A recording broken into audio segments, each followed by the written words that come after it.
We are back.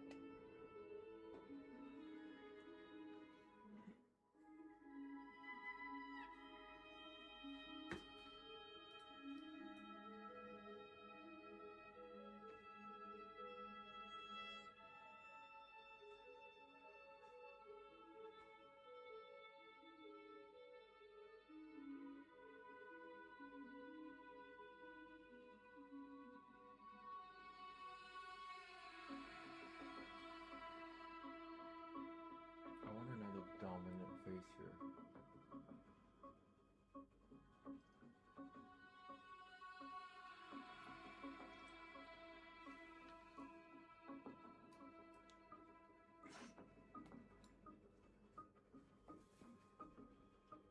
Ready to cook.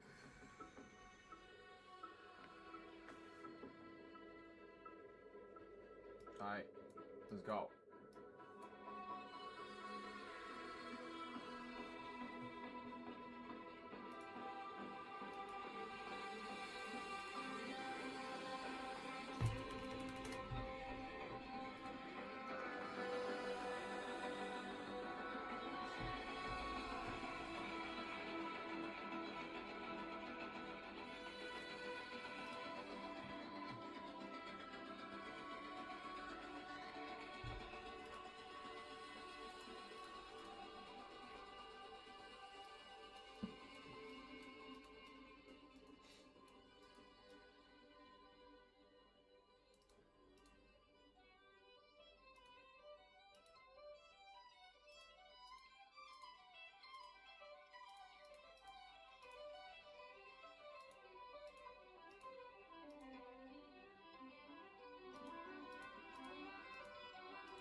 Probably something about continuity and mean value theorem.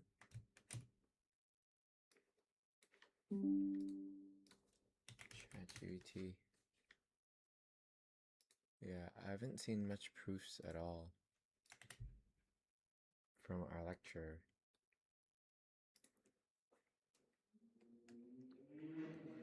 Yeah, as a continuation to that question, what are we gonna be using, like some type of proof? Because in my previous lectures, like I don't recall needing to know many proofs at all. The lecture is just very, I don't know, he doesn't tell us. So I was wondering if we were to justify, would this be like a mean value theorem question about continuity, and then yeah.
Hmm.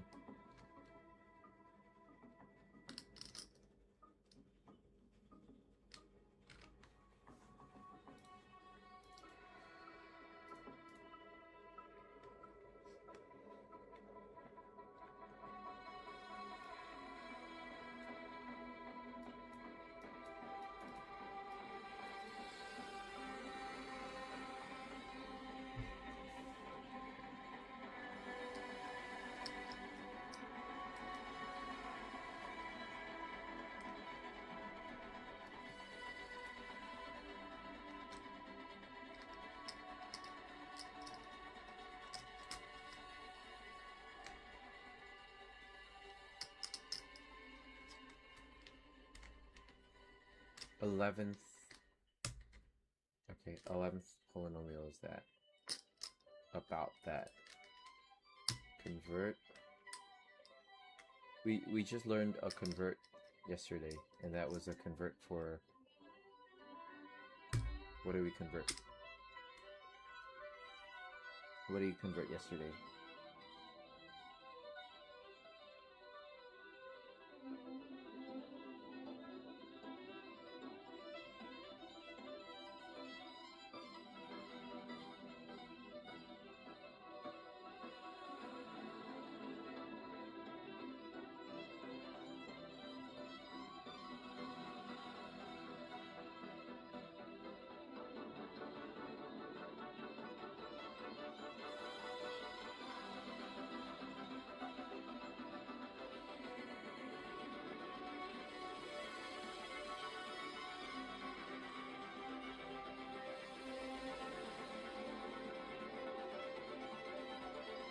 Parfaction convert.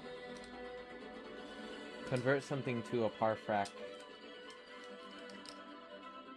Convert expression parfrac variable. Integrate the parfrac.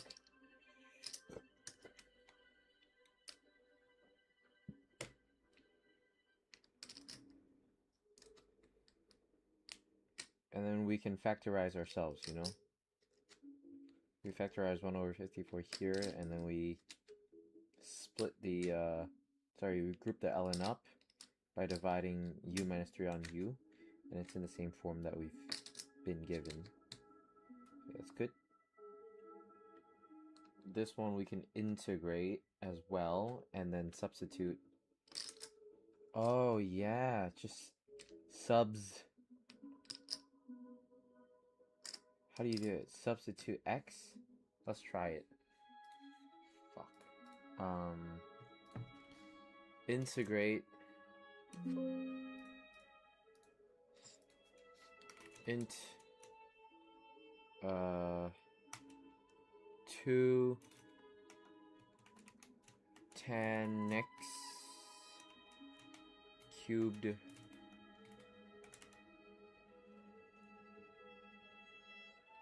over square root 2 tan x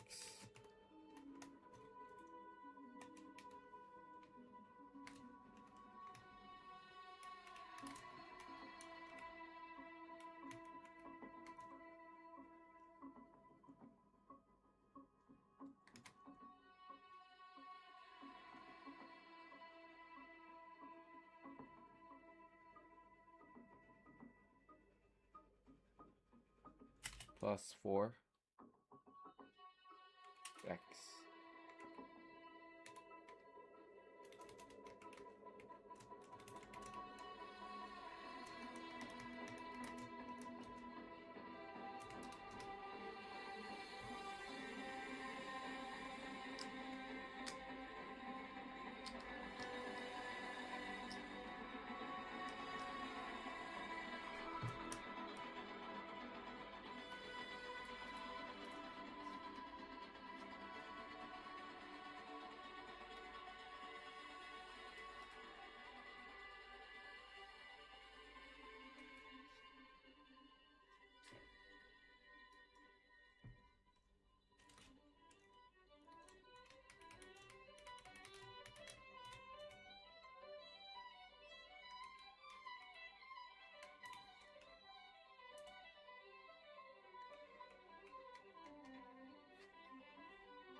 Huh?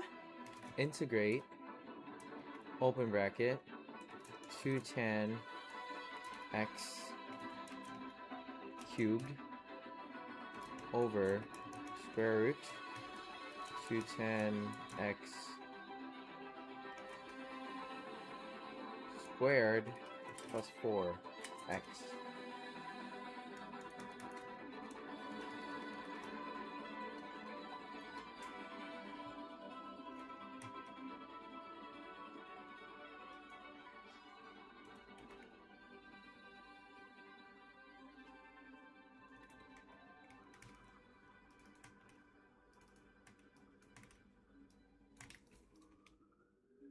What's going on?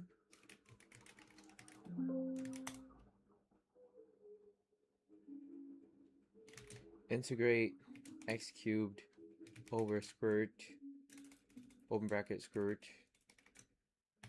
x squared plus 4. Oh, plus 4 is inside the square root. My bad. Like that. And then subs x equals... We'll call this a or some shit, right? Subs x is equal to 0 into a. And we get something like that. Is that how we did it yesterday?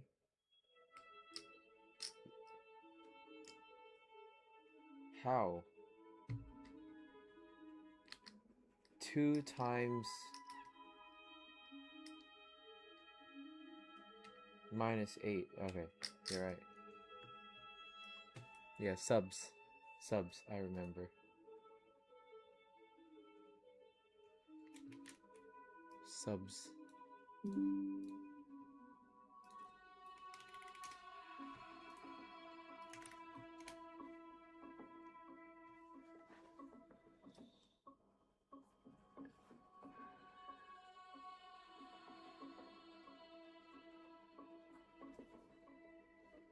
Okay, let's make sure we just have everything. This is the... This is,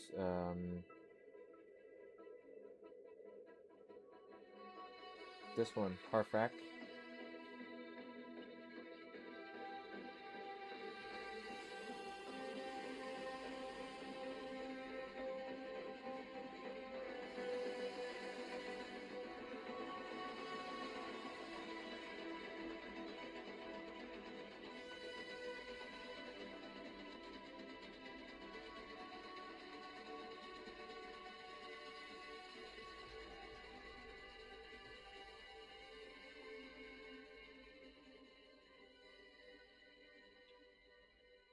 Parfac, I just gave it here, right?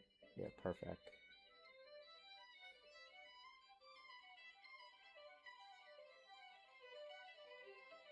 This is the... Is this the integral? Yes.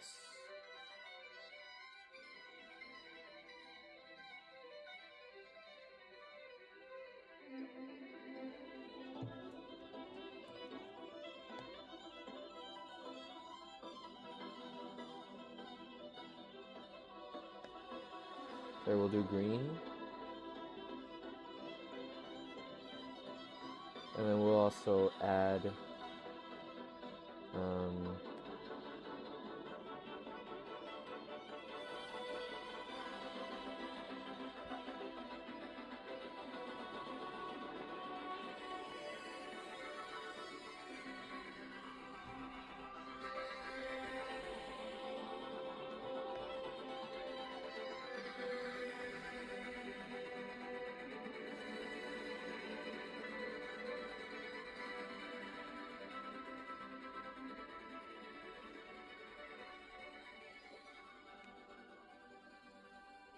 what else did I have? Divergence testing and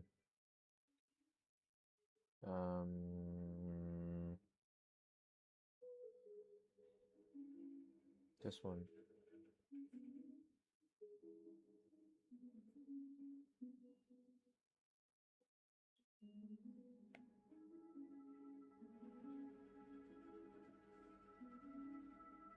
Just matrix multiplication shit.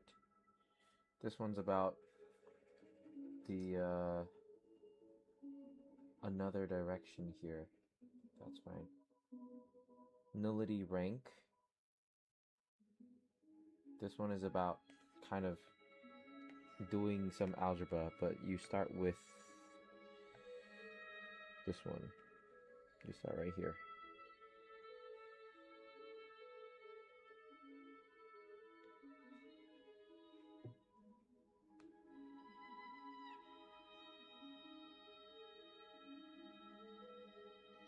This one behaves like 1 over k 3 over 5 times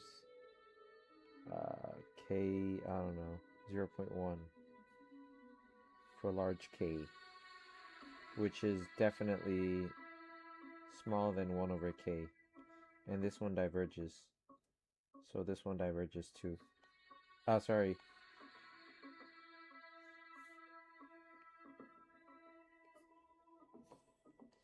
This one's larger than 1 over k, and this one diverges. So this one diverges too.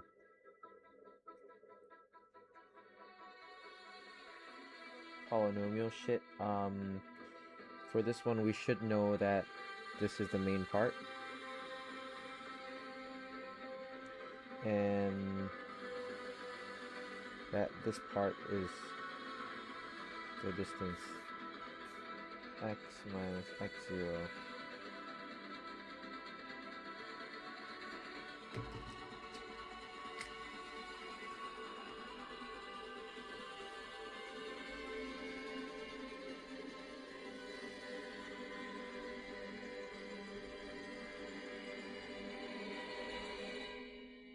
This one we're stripping things away. Yep, important. Super important. Calculus is beautiful. But yes, you would just eval f to get your ratios at large k. Maybe you would call that a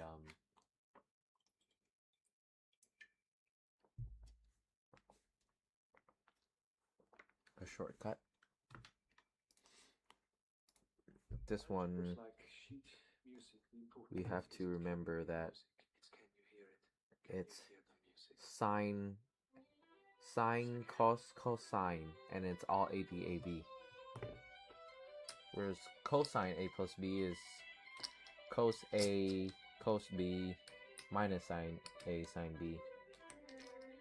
And so the order matters quite a bit.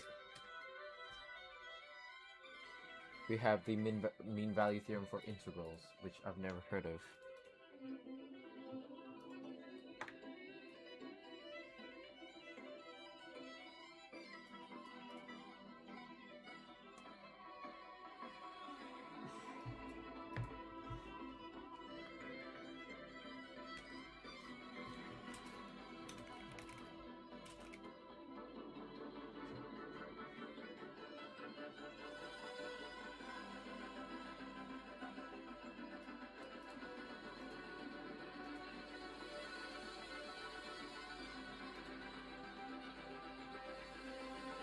Oh, okay.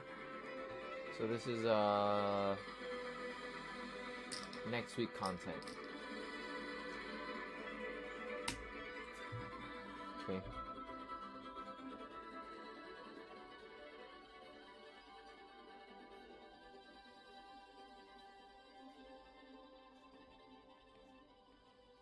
See, I wasn't bugging.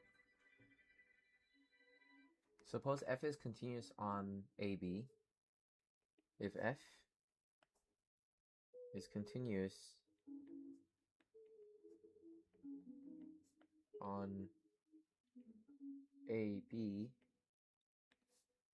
then there is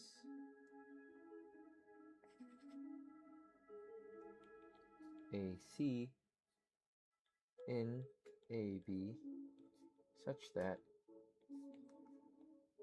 the integral of f of t dt is equal to f of c times b minus a. there exists a point C in AB such that f of C is equal to f average, and f average is the average value of f. Proof.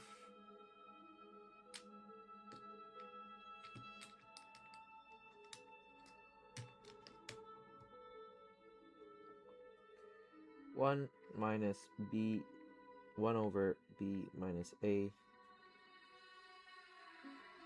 of ft dt is equal to f of c.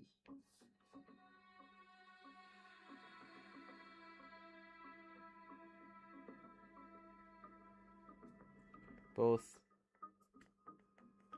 are continuous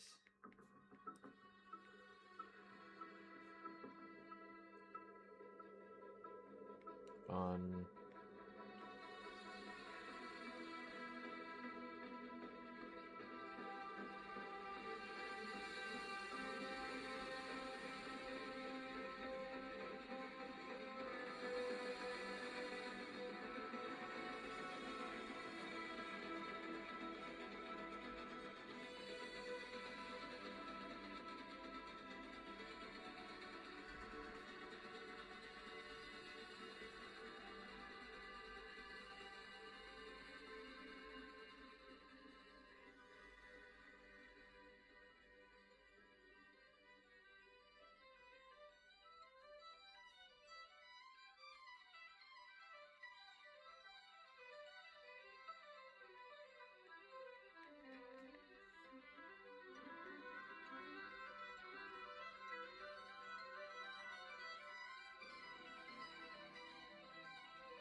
Yep.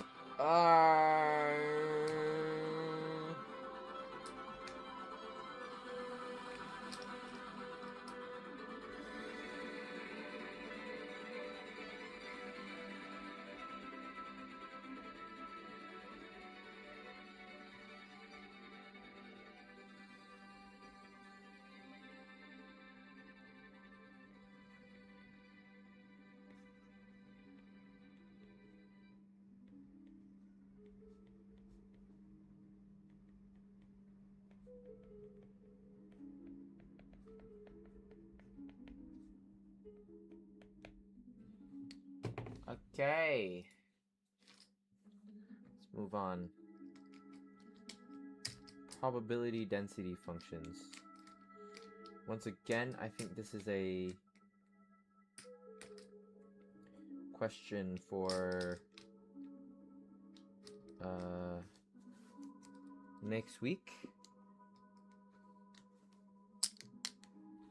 If we could watch a lecture on it, we would ram on.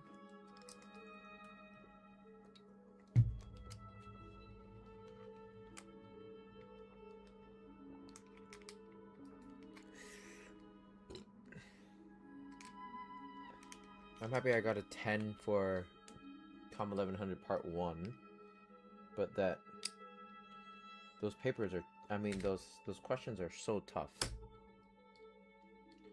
I think we somehow try to cook our way into the final test Part 3 and try to get like an 8 or a 9. That means I could finish with like perhaps like a 93, 94, 95, which will help me with my WAM. But it's those tests. They're some pain in the ass tests. I'm down 5, so my max cap is 95. Tough ass test.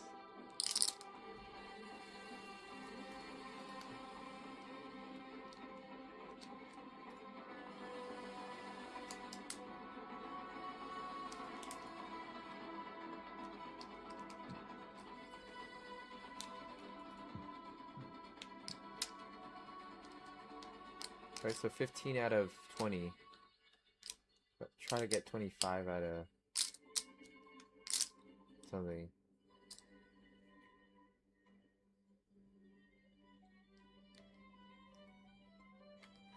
Tough ass tests. Honestly, tough ass tests.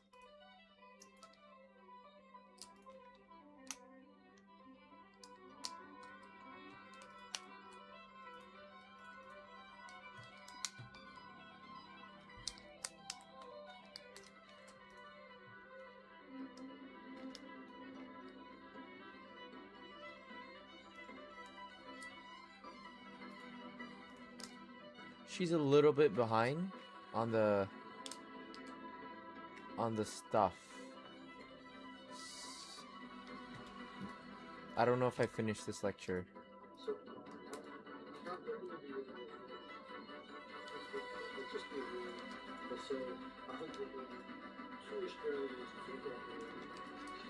Like, kind of.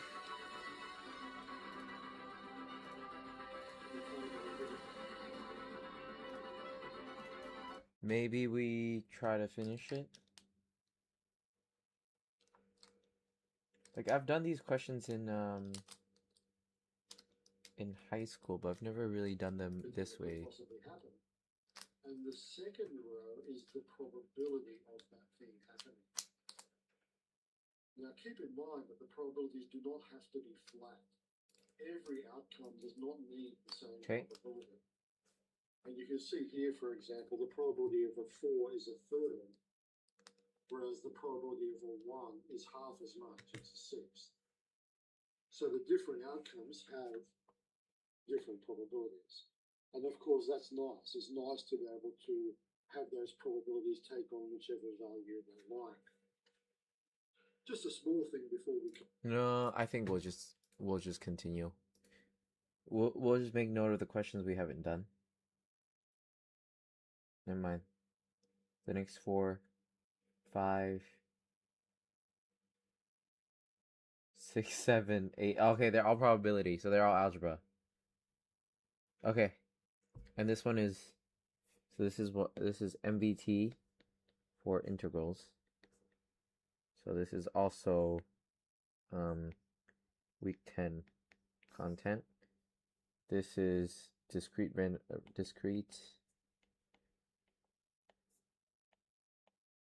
random variables. So we'll just do it. Continue. This probability is often simply called P sub k. So the probability that x equals xk will often just be written as P sub k. That's just a notational thing. So let's have a look at how we use this table. It's not all that difficult. What's the probability that the random variable takes on the value of 4? Well, that will be... Third. Okay. What's the probability that x equals 5? That will most definitely be... Okay. Larger than 2 is 1 over 3 plus 1 over 4, which is... Probably that x is bigger than 2. 5 over 12? No, I'm gay. Plus a quarter. What is that? I don't know. Plus 3 twelfths, that's 7 over 12. I tried.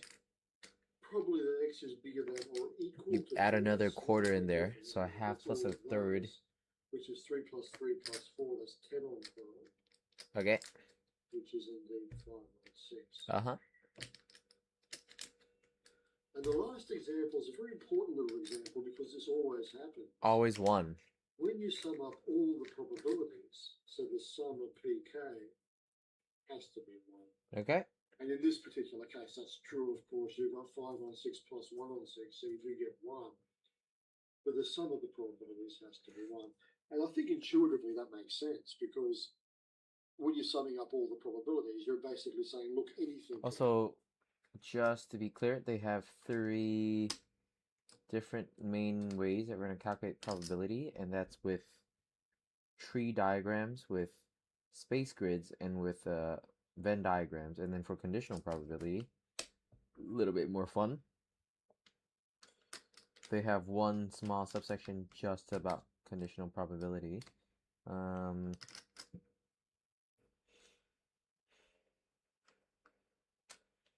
Yeah. They just have one section about it.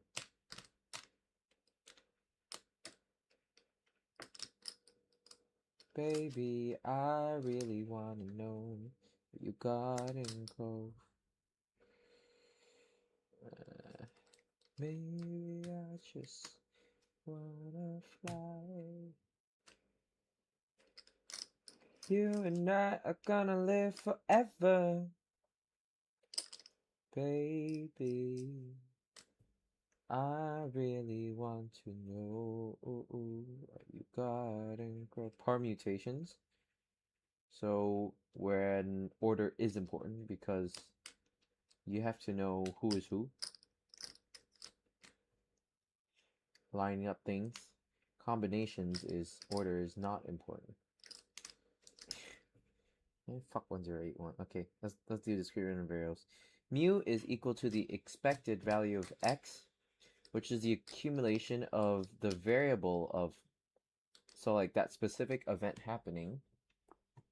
Sorry, where is it? That specific event happening plus times the probability of that happening, add up all together. So it's the sum of xk pk. And that is always equal to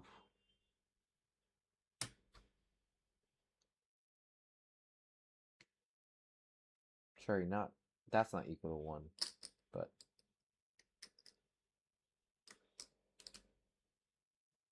does he start with discrete random variables? And also how we actually make calculations from that presentation. Let's watch it. Everything today will be on the discrete case. Okay. Now, it's surprisingly difficult to formally define a random variable. For our purposes today, I'll simply define a random variable to be a variable whose value is determined by chance. So it's a variable where there are probabilities involved as to what value the variable could take. We usually denote these random variables by capitals. So capital X is the most common, but also capital Y, capital Z. And as I mentioned before, they fall into two really distinct categories. The discrete case, where you're counting up numbers of things. Number of cars in a parking lot, number of hairs in a head. So the discrete case, usually you count. The continuous case is usually a measurement. So it could be, for example, the height of a giraffe or the length of a particular time interval. And of course, depending upon the accuracy of your measurement, like you could numbers. have thousands or millions so of it's like this, and right? Ultimately, infinitely many. Instead of this one is we'll continuous, talk much more so it's about like the continuous case in the next few lectures, in fact. For today, we'll only like this. talk about the discrete case, so discrete random variables. Now, the first issue here is, well, how do I present these things? How is a random variable presented if it's a discrete chill, brother. variable? And let's just have a look at an example just to see how this is okay. Simply called. When you sum up negative, that makes sense, of course. You can't have negative Okay, so probabilities. EPK is equal to 1. So does that mean that mu is equal to 1?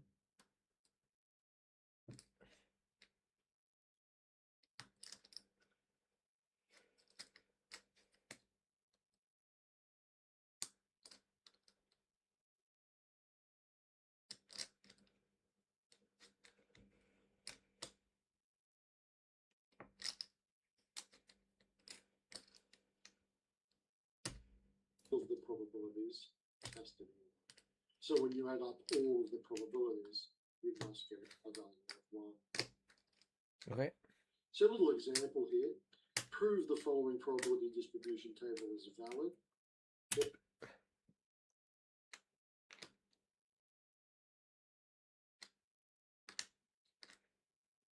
valid? I think we proved by what, like mu is equal to e of x is equal to x1 times p1 xn pn sum x k pk. Ooh, sorry. So that is equal to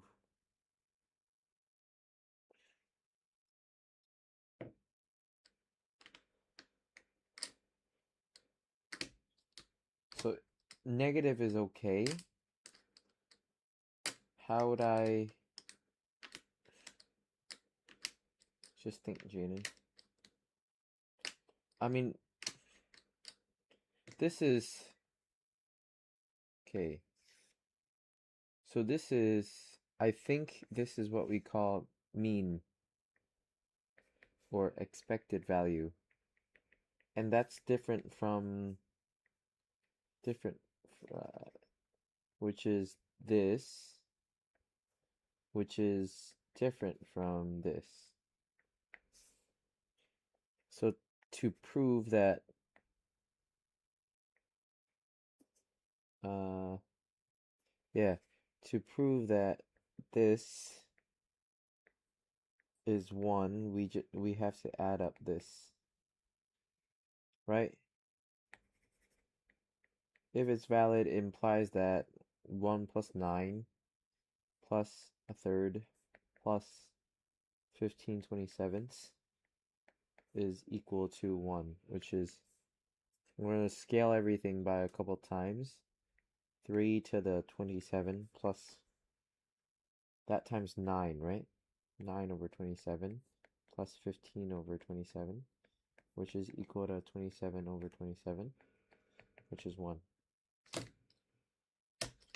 Okay, so that's Well, fine. the first thing we observe is that the probabilities are all indeed bigger than or equal to 0. Okay, so we have to observe that. Okay. And the second thing we observe is that when we add up all the probabilities, let's put them all over 27. All we have 3 plus 9 plus pk 15, is larger or equal to 0. which is 27 over 27. Which is So probability now, I think it's important to appreciate at at this least stage that 0. apart from that, we let anything happen. There are no other Yeah, restrictions on it's the just table. You'll observe that the outcomes here can be negative. That's perfectly okay. For example, if this was a temperature measurement, there's quite often temperatures are negative. So there's no trouble with the top row having negative entries. The bottom row, of course, cannot. So the bottom row cannot have okay. negative entries, but the top certainly can.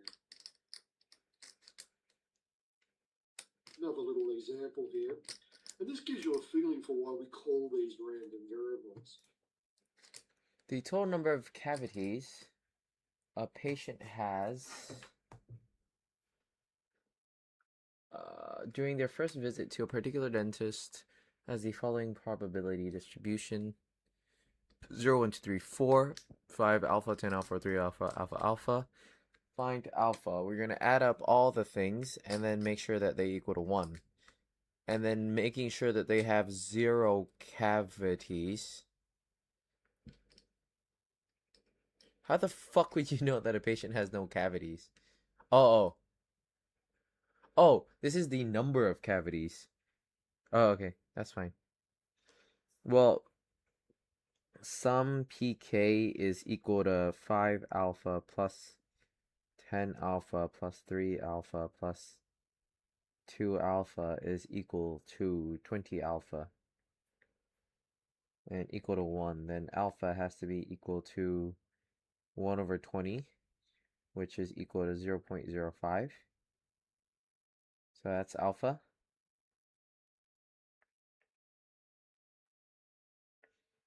And then we have, that's A, and then B, 0 cavities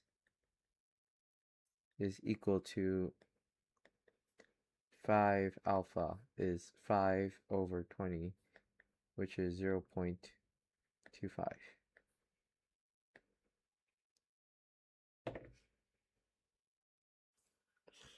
So this random variable x is the number of cavities that a patient has on their first visit to a dentist.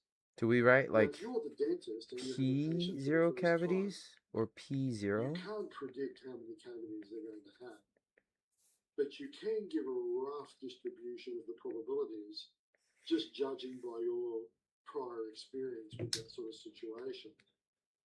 Now, what we're arguing here is that new patients can have anything from 0 to 4 cavities. And the probabilities are a little bit vague at this stage. So the first example here is asking us to find alpha. What we argue is that the sum of the probabilities, let's have a look at what we get, 15, 18, 20 alpha. So when we add up all the probabilities, we get 20 alpha. That has to be 1, and hence alpha must be 1 over 20. The second question, what's the probability that a new patient has no cavities? Well, that's 5 alpha from here. No cavities, 5 alpha. That's 5 on 20, which is, of course, just a quarter. And that's how we use these tables. These tables are used pretty much in that way. And you can see that they're really simple objects. They're not complicated things. When we come to continuous random variables, Is that a continuous random variable? Continuous random variables is much more convoluted. We have a lot more to worry about there. But in the discrete case, it's just numbers. You're just adding numbers up. It's all relatively straightforward. Another little example to play with here. On her income tax return, Sally claimed that her business trip expenses X were described by the following probability distribution table. Prove her that she's lying. Yeah, prove. Okay. Alpha minus 2 plus alpha 6 alpha plus 8 alpha plus 7 alpha plus 8 alpha is equal to 1. Let's make this 3. It's alpha plus let's group these bad boys up. 16, 13, 30, 29,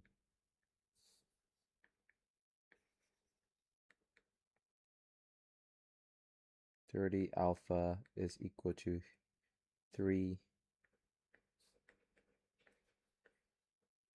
Alpha is equal to 3 over 30, which is 1 over 10. Then alpha minus 2 is equal to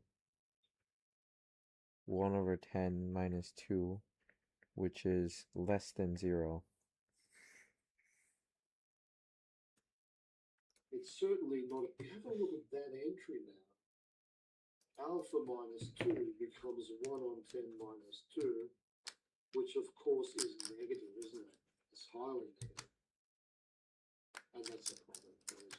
That is a problem. What a big problem. You simply can't have anything that resembles a negative probability. That's such a big problem. Keep in mind that this layer here is most definitely a layer of probabilities.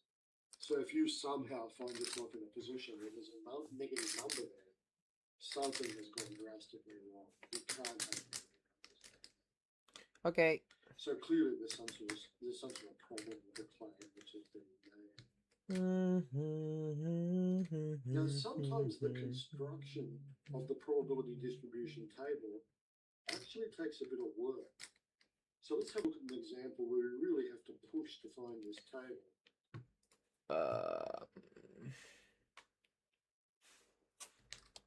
Two fair standard dice are tossed, and it has a value equal to the sum of numbers that appear on the uppermost faces. Okay, and create the probability distribution. I think we start with the grid, because the grid is the most easy one for now. If we start with a grid and then we can basically like sum up what it looks like. One, let's do down the middle straight. Then, yep, 2/3.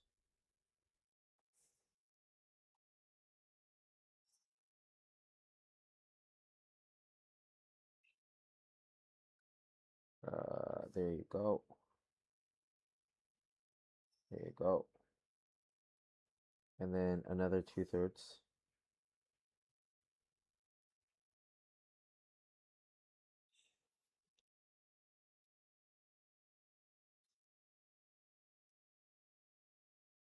It's okay, it works. Okay. 1, 2, 3, 4, 5, 6. 1, 2, 3, 4, 5, 6. So you're talking about the sum. 2, 2, 3, 4, 5, 6, 7.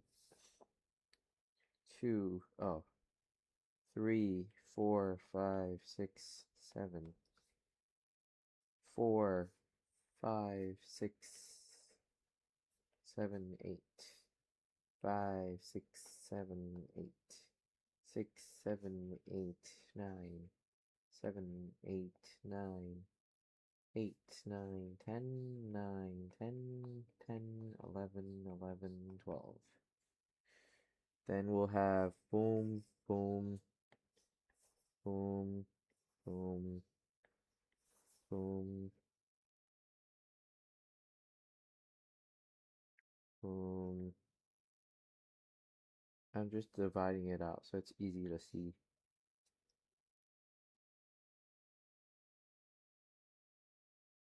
Boom, boom.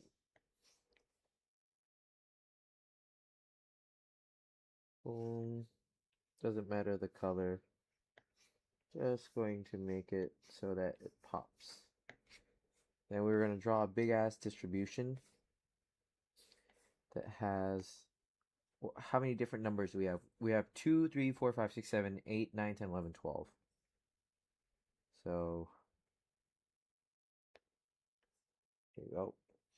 We'll do P of X, X, or X equals 2, 3, 4, 5, 6, 7, 8, 9, 10, 11, 12, 13. Oh. 2 is 1 on 36. 12 is 1 on 36. 2 on 36. 2 on 36. 3 on 36. 3 36. 4 36. 4 36. 5 36. 5 36. 6 36. And that's 1 plus 2 plus 3 plus 4 plus 5 plus 6 plus 5 plus 4 plus 3 plus 2 plus 1. So we'll just group the guys together. We'll connect you. So there's 20 right here. We'll connect all of you together. That's 10. That's 6. 36 over 36. Okay. Now what this means, let's just draw a table now. and then a lot of it was version 1 plus 2. On our random variables, we calculate various statistics which are meant to give us Easy. information about the random variable. Nigger. And these statistics are meant to try to give you a feeling for what's going on. Now, if you take just a standard die, of course, it can come out 1, 2, 3, 4, 5, or 6. Yeah. And if I were to ask you what happens in a uniform distribution, if they come out equally likely, we would say that the average outcome is 1 plus 2 plus 3 plus 4 plus 5 plus 6 divided by 6. So that's called the average, or the expected value. And that's around about 3 points, exactly 3.5. That's what you would expect to happen. Sometimes you're going to get more, sometimes you might get less, but on average you'll end up with a value of 3.5. But what I'd like you to think about now is another situation. Let's say we take a very skewed die, which has this probability distribution. In other words, it almost never comes up 1, 2, 3, 4, or 6, and it almost always comes up 5. And if I were to then say, well, what would you expect to happen then? So if you toss this dice 1,000 times, what would be the average outcome over those 1,000 tosses? And fairly clearly, you'd imagine that most of the time you're going to get a 5.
that the average outcome is not going to be 3.5 in the middle. It's going to be around about 5. Now, that's called the expected value. And we have two notations for that. Sometimes we call it mu, and sometimes we call it E of x. And the expected value of a random variable is a measure of the center of the distribution. It is in some sense, well, it's not the most likely outcome, but it is the central value. It is the thing which would represent the center of the distribution. Now, fairly clearly, if you're going to calculate the expected value, not only do you have to think about what could happen, you also have to think about how likely those things are to happen. Both of those need to be taken into account. And our definition for E of x is very, very simple. This is called the expected value, also called the mean of the distribution, the mean of the random variable. It is simply the sum, it's a sum of every outcome times its probability of occurrence. Now what that means is that you multiply each outcome by its likelihood of happening. If an outcome has a high probability, you're taking much more notice of it. If it has a low probability, you're taking less notice of it. If it has zero probability, you're taking no notice. So in some sense, each outcome is weighted by its probability of occurrence. So what's the expected value here? Well, let me just very quickly do it. It is 1 times 0.01 plus 2 times 0.1, so 0.01, plus 3 times 0.01, plus 4 times 0.01, plus 5 times 0.95. That's the big one, of course, isn't it? Plus 6 times 0.01, and we end up with a value of 4.91 when we do that calculation. And you can see that the expected value is quite close to 5 because we would expect an answer quite close to 5. So if we were to run this experiment many times, in the end, we'd get numbers which are very, very close to 5 on average. So that's what the expected value is trying to do for you. Now, to calculate the expected value of our distribution for the two dice, where we're taking the sum of the two dice, it's always a bit of a messy calculation, but you can just use your calculator. So it's that times that, plus that times that, plus that times that, plus that times that, all the way down the line. So once you have the table in front of you, it's a relatively simple calculation. And you can see here that the expected value is 7, which is twice the expected value of a single die, which is kind of expected. Now, if you play backgammon, for example, that means that when you take one go, you would on average be moving 7 pips. So it gives you a feeling of what will happen on average. Now, expected value has a certain number of formulae that it satisfies, and the big one is this one. The process of expectation is linear. In other words, the expected value of AX plus B is A times the expected value of X plus B. Now, what this means for this example, we're creating a new random variable Y, which is 3x plus 4. What is the expected value of Y? That is the expected value of 3x plus 4. That is 3 times the expected value of x plus 4, which is 3 times 7 plus 4, which is 25. So there's that expectation calculation. What?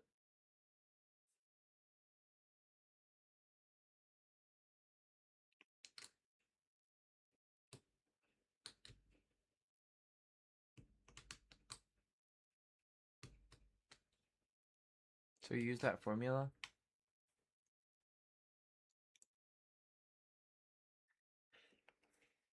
Y is 3x plus 4. This is ax plus 4.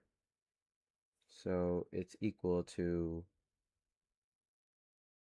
so EY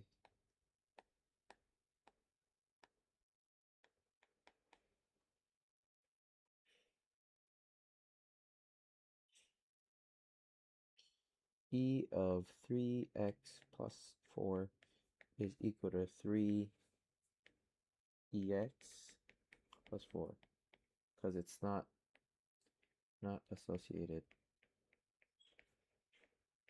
with uh, the value X.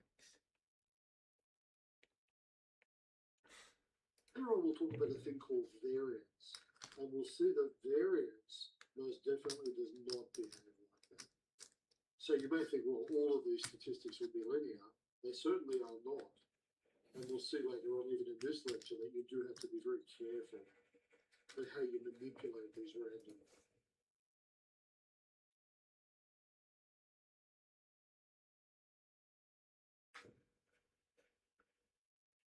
Baby, I really want to know what you got and go.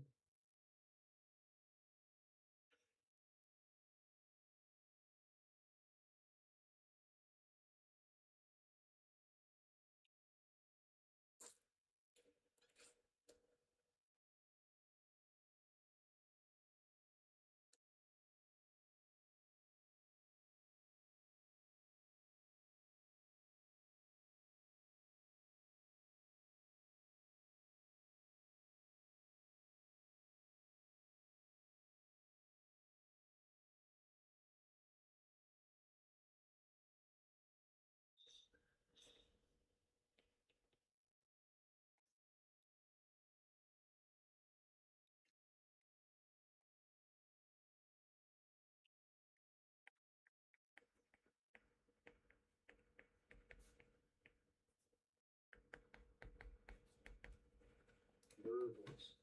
But certainly the expected value of a linear combination is a linear combination of the expectations. Now, the other way of doing this, and you might want to do this just to convince yourself, is to go back up here and evaluate 3x plus 4.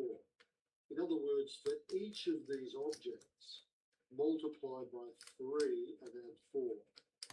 Create a completely new table, which is not hard, and then completely recalculate the expected value, which is also hard. And you will, after that immense number of calculations, end up with an answer of 25. So that's exactly what I've done here. So 3x plus 4, 3 times 2 plus 4, that's 10. I've recreated the outcomes. Of course, the probabilities don't change, so the probabilities are the same. You certainly can't start multiplying those by 3 and 4 because you'll completely skew the probability structure, so you can't get away with that. But here we can go for 3x plus 4, and if you now redo that calculation, that times that, that times that, that times that, all the way down the line, you will end up. So you can check that in your own time if you wish, but certainly that's not necessary. You don't need to do that. You have better ways. Let's have a look at another little example. Just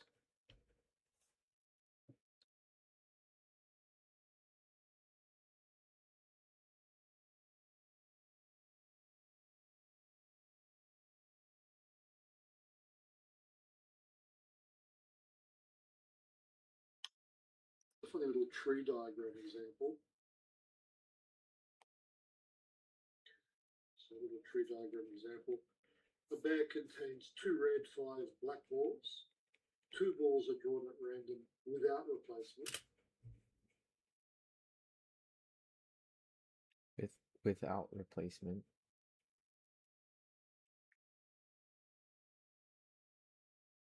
So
Find the expected number is a third of red balls. The probability of getting, and that's the Oh, sorry. 2442. 4/7.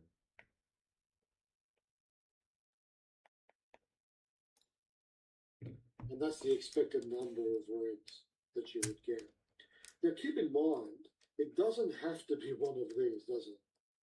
So it isn't as if, oh, I expect to get 1 or 0 or 2.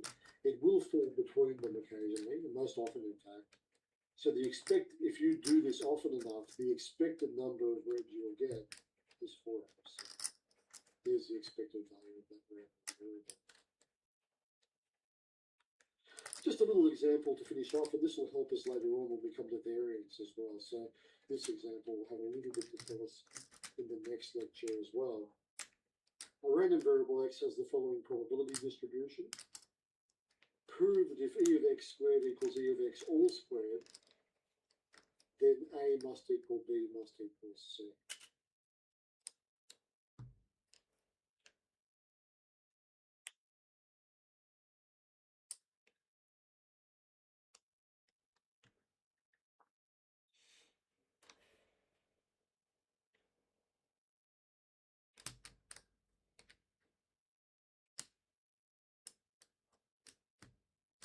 I don't get it.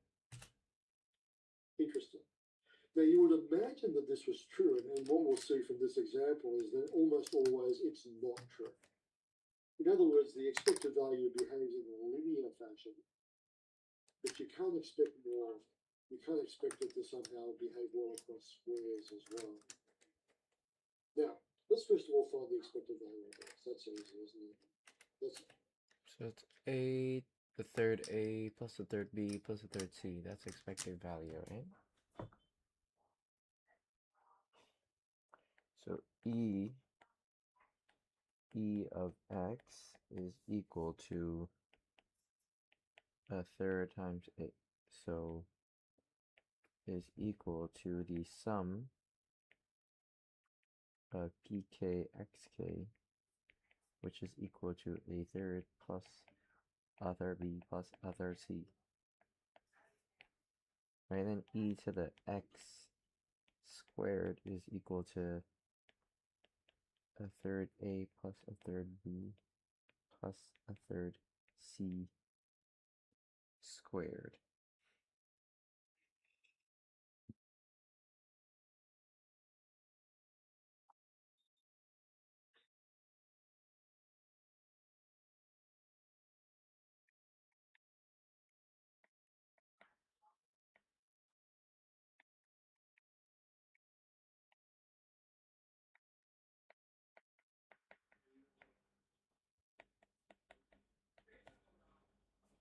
Which is equal to a ninth a squared plus a ninth ab plus a ninth ac plus a ninth ab plus a ninth b squared plus a ninth bc plus a ninth ca plus a ninth bc plus a ninth c squared.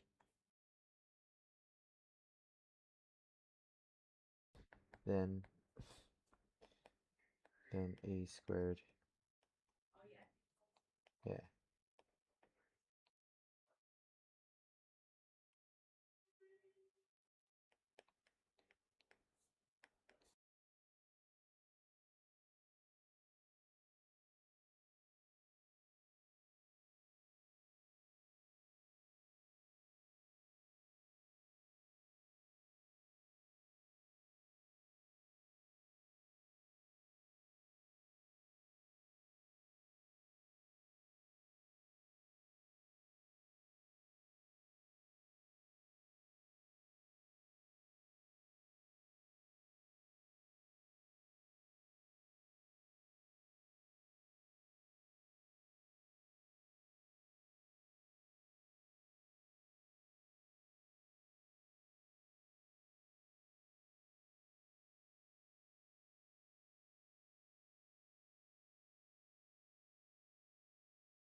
Equals x squared, and we create new outcomes, and the new outcomes will be the squares of the original outcomes. I stress again that you do not square the probabilities, and if you think about it, that just won't work. It won't look like a distribution table anymore if you start squaring the probabilities. So therefore, the expected value of x squared will be a squared on 3 plus b squared on 3 plus c squared on 3, which is a squared plus b squared plus c squared on 3.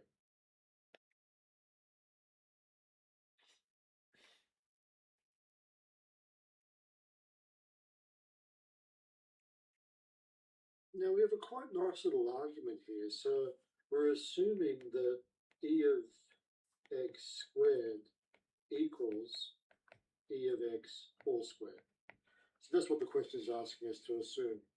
Prove that if this is true, then all the a's and b's and c's have to be equal to each other. A has to equal b has to equal c. So what this implies is that a squared plus b squared plus c squared on 3 is equal to a plus b plus c squared all over 9.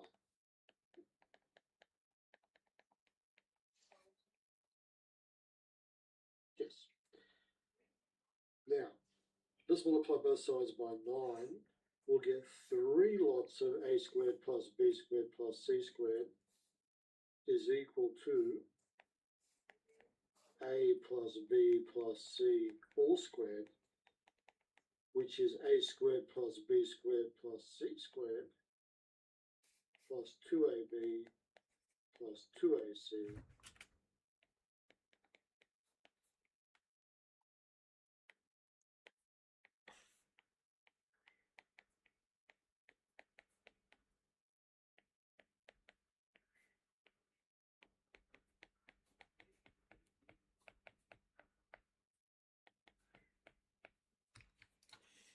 plus 2bc. So that's what happens when you multiply all that by itself. You can do it longhand if you wish. Just multiply a plus b plus c by a plus b. So just multiply it all out, and you'll end up with over there. Let's drag everything across to the left. So we'll get 2 lots of a squared plus b squared plus c squared minus 2ab minus 2ac minus 2bc is 0. So I had 3 lots of a squared plus b squared plus 1 lots of a squared plus b squared plus c squared. So I just subtracted it away. I'm then going to rewrite this in a very, very interesting way. I'm going to rewrite this as a minus b all squared plus a minus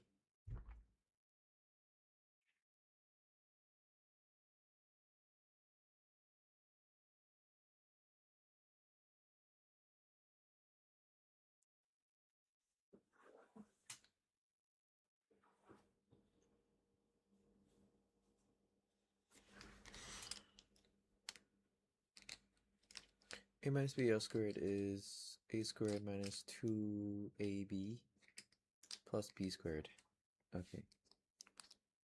So split this into a squared plus b squared plus c squared plus a squared plus b squared plus c squared minus 2ab minus 2ac minus 2bc. Then we're going to group a squared minus 2ab plus b squared into 1. So a minus b squared. We will have b squared minus 2bc squared plus c squared plus b minus c squared. Then we'll have a squared minus c minus 2a squared.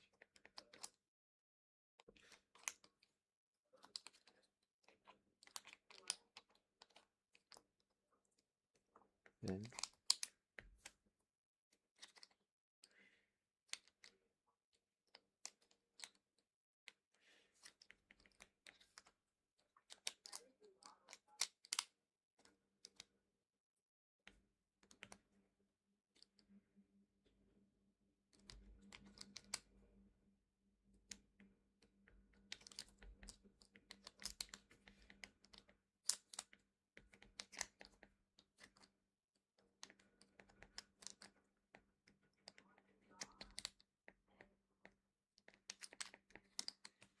c all squared. The only way is if a equals b, a equals c, and b equals c. That's the only way that's going to happen. If the sum of 3 perfect squares is equal to 0, each of the perfect squares must be 0. And Sick. so we therefore get that A and B and C are all the same. Interesting little argument. And if you don't believe that, just expand this one out and convince yourself that you do get that. So that's quite an observation there. It's not at all clear. But it is a trick that we often use in statistics. Okay, what does that mean? It means that pretty much always, so this is obviously a very rare event that A and B and C would all be the same. So what this means is that pretty much always these are different things. The only way they can be the same thing is if A and B and C are all the same, which is not what you would expect. So the expected value of x squared and the expected value of x all squared are generally speaking two completely different things. And the significance of that we'll see in the next lecture when we start talking about variance, which is another different statistic that we can calculate. So just in summary here, the expected value works well across linear combinations, but not so well across squares or cubes, even if you like. Anything non-linear, the expected value starts to behave in a strange way. Okay, so that brings us to the end. That brings us to the end of the lecture.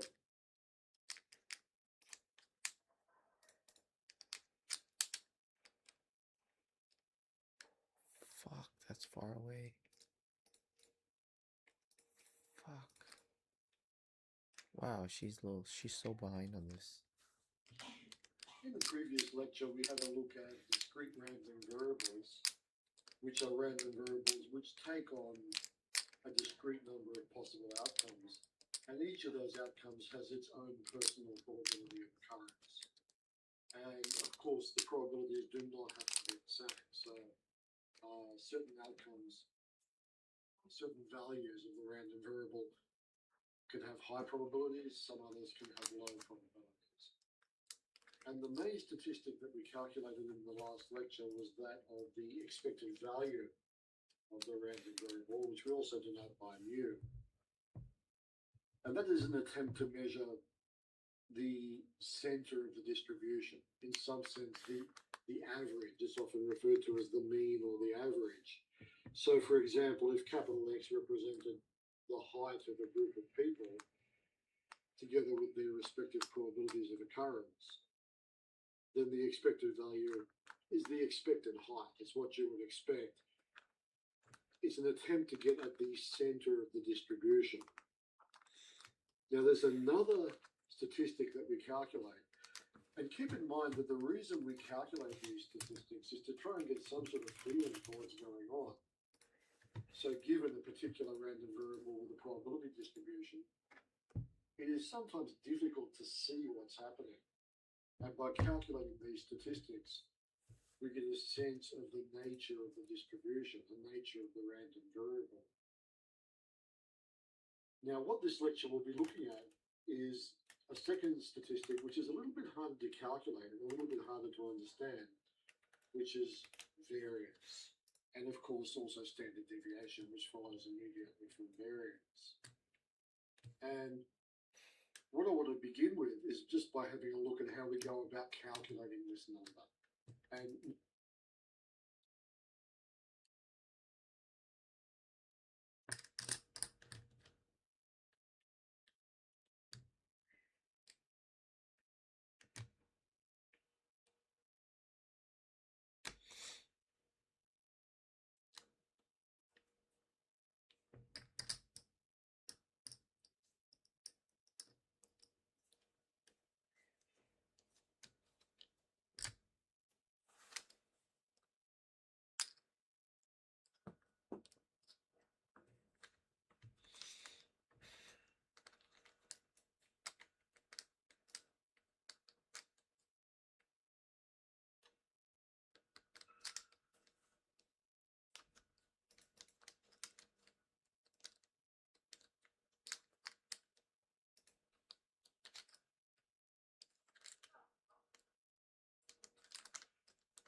more importantly, what it actually tells us. What does a large variance mean? What does a small variance mean? Now to do this, let's have a look. Let's have a look at just a very simple little example. So just to get a feeling for what's going on here, let me consider two data sets, just sets of numbers. We don't even think about random variables here. So D1 is 11.8, 11.9, 12, 12.9, 12.2, and D2, 6, 9, 12, 15, 18. And let's calculate the average or the mean of these two data sets. And of course, that's trivial. Both of them have a mean of 12. So if you add everything up, divide by 5, they both have a mean of 12. So you can see that these two data sets have exactly the same expected value. However, they do have a very different feel. They feel different. You can see here, if these, for example, represented scores in a test, almost everyone got the same score. There's very little variation in the data. Whereas in D2, the marks are all over the place. You can see there's your mean of 12, quite literally in the center there. And you've got people well below 12 and people well above 12. That does not happen up here. So that is what variance measures. We will say here that this data set had small variance and this one had a larger variance. So what variance measures, as the name suggests, of course, what variance measures is the degree to which there is variation in your observations. Whether everyone is roughly the same, which is small variance, or whether people are all over the shop, which is large variance. So that is what variance is trying to measure. It's a measure of spread. So you'll often see the textbooks say expected value is a measure of the center, which is a pretty good description of the distribution, and variance is a measure of the spread of the distribution, how much the observations will be spread away from the mean. Now, if we have a discrete random variable, so let's now just move to a slightly more complicated situation. Let's say you have a discrete random variable x, capital X, which has a particular probability distribution. Sum of Assume squares. also that Or sum of difference of the squares. expected value is given by mu. Now, it's fairly clear that you're not going to be able to calculate variance until you calculate the expected value. Yep. Because the variance is essentially measuring the deviation from the expected value. Yep. It's measuring how far people are away from the mean. Yep. So fairly obviously, before you calculate the variance, you have to calculate the mean. That's certainly true. Yep. And our formula for variance is here. And this formula should make a little bit of sense. Now, later on, I'll show you a shortcut to the calculation, which gets you to an answer a little bit more quickly, but doesn't have quite the same strong intuitive understanding of what it is that you're doing. But let's have a look at what we're doing. We have a discrete random variable x. There's the first outcome. We measure the difference between x1 and mu, how far away that person is from the mean. We square it in order to make it positive. We don't want things cancelling here. So by squaring that difference, we are guaranteeing that we're dealing with a positive quantity. And then critically, we multiply that calculation by the actual probability of occurring. So for example, if you have a particular individual which is a long way away from the mean, but the probability of that happening is almost zero, you don't really have to take much notice of it. But if the probability is large, then you do have to take some notice. Now we essentially just repeat that process. Difference between x2 and the mean squared times its significance, x3 squared times its significance, all the way down through the distribution. So we simply have a look at all the outcomes and we add up all of those quantities. So if you want to see this as a formula, there is the formula for the calculation of the variance of a discrete random variable, given that it has an expected value of mu. Now, later on, we're going to go to continuous random variables, and this sum will become an integral, which will certainly elevate the difficulty of the situation. We'll have to start using calculus. But at this stage, it's just a sum. It's just a sum of numbers. You use your calculator. There are some calculators which will do this automatically. You might want to have a look at the manual for your calculator. Many of the modern machines, I think the standard Casios even, will allow you to actually enter the distribution function of a discrete random variable. So there are, I think if you have a very careful look at your manual, it's usually buried somewhere near the end. It is possible to actually enter a discrete distribution for a random variable. And then, of course, the calculator will quite easily calculate both the mean and the variance. But what we'll be doing in this lecture is just doing it mechanically, because it's important to have a feeling for what it is that you're actually doing. So what's happening here? There's your mean. This is the deviation from the mean. It's how far you have moved away from the center of the distribution. We square it, of course, to make it positive, and then we multiply it by the probability, which is a measure of its significance. In other words, if pk is small, you don't care too much about that. If pk is large, you care a little bit more. So that's how the formula for variance works. Unfortunately, the calculation is a bit gruesome. So we'll do an example now just to show you how to calculate it by hand.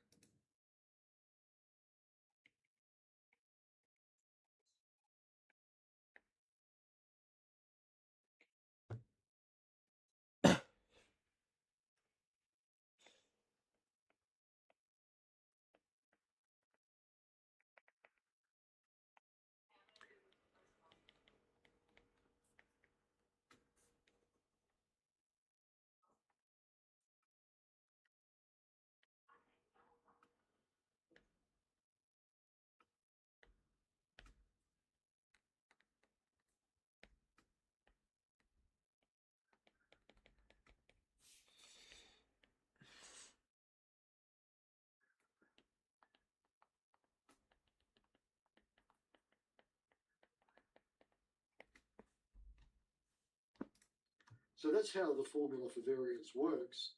Unfortunately, the calculation is a bit gruesome. So we'll do an example now just to show you how to calculate it by hand. And later on in the continuous case, we will mimic exactly this calculation, except rather than using sums, we'll be using integrals. So, smallest variance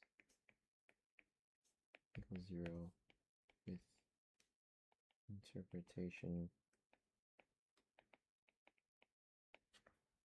being 0 means sum is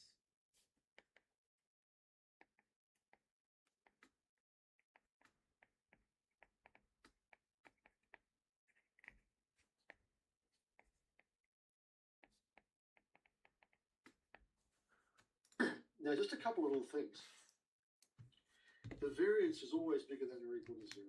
possibility. Because if you have a look at the calculation, the probabilities are positive, the square is positive, everything is positive, so, or at least not negative. So you definitely will not get negative numbers here. So the variance is always bigger than or equal to 0. That's certainly not true for the mean. The mean does not have to be bigger than or equal to 0, but the variance does. And also, the only way the variance of a random variable can be 0 is if everyone's exactly the same. If you have only one outcome with a probability of 1. So that's a very unnatural situation. Usually, usually the variance will not be zero. So let's have a look at a calculation. These are always a bit gruesome. So this always takes a fair bit of effort if you're going to do it by hand. It's nice to do it by hand because at least you get some sort of feeling for what it is that you're doing. I think if you look carefully enough at your calculator will be capable of doing this, but usually it's not easy. So certainly with the standard Casios, it takes a fair bit of jumping around to make this happen. It's sometimes just a bit easier to crunch the numbers yourself. Okay, so the first, well, let's first of all have a good solid look at what's happening here. We have a discrete random variable x, usually using capital letters here. These are the things that can happen, and these are their probabilities of occurrence. And you will remember from the Is there something for expected value?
Conditional probability, tree diagram, statistical independence, random variables. Cumulative distribution function.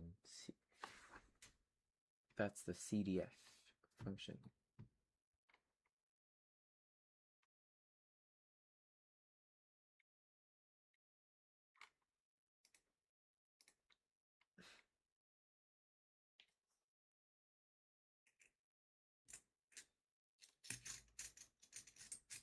Maple. Does Maple have this?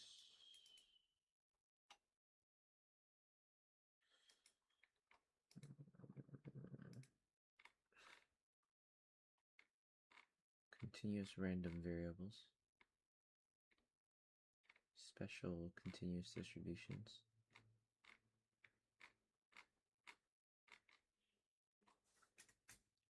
Most of the problems reduced to sums of various probability expressions. Maple's ability is especially useful, as is its ability to sum infinite series. Even for finite sums, Maple can simplify the calculation significantly. You can implement the binomial distribution of the function as follows. Procedure of three variables, npk, binomial, nk,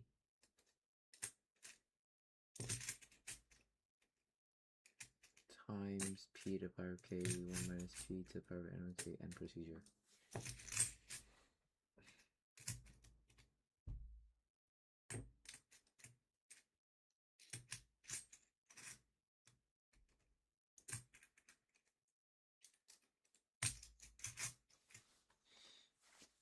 N is 1,000, p, probability is a half, sum of b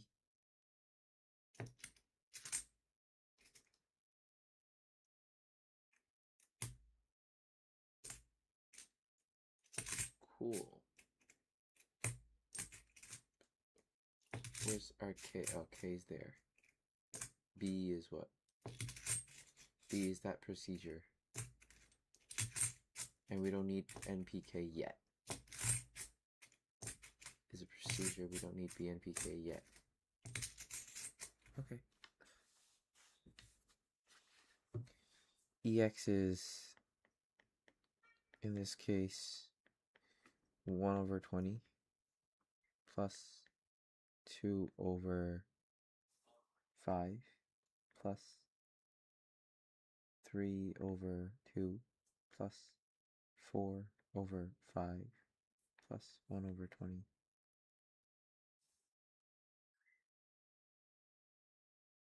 Which is equal to big numbers.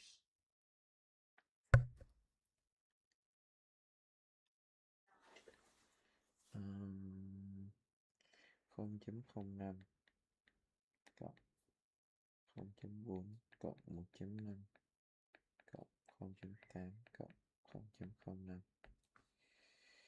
1.2 1.5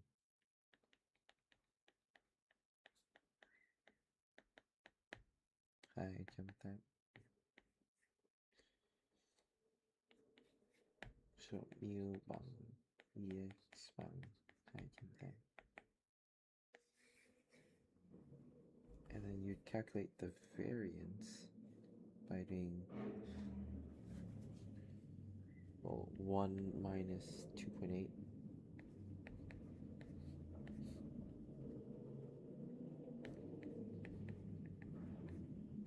So that's from the mu. 3, 4 minus 0.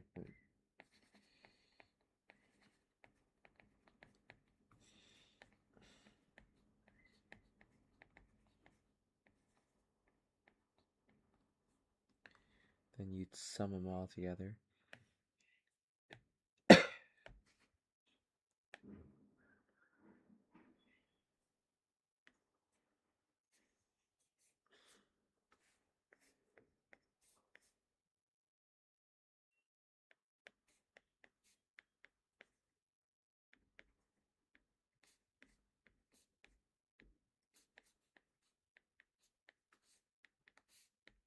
I don't know. You give Yes, me the let's answer. say that this times per much. 4, I will give 3?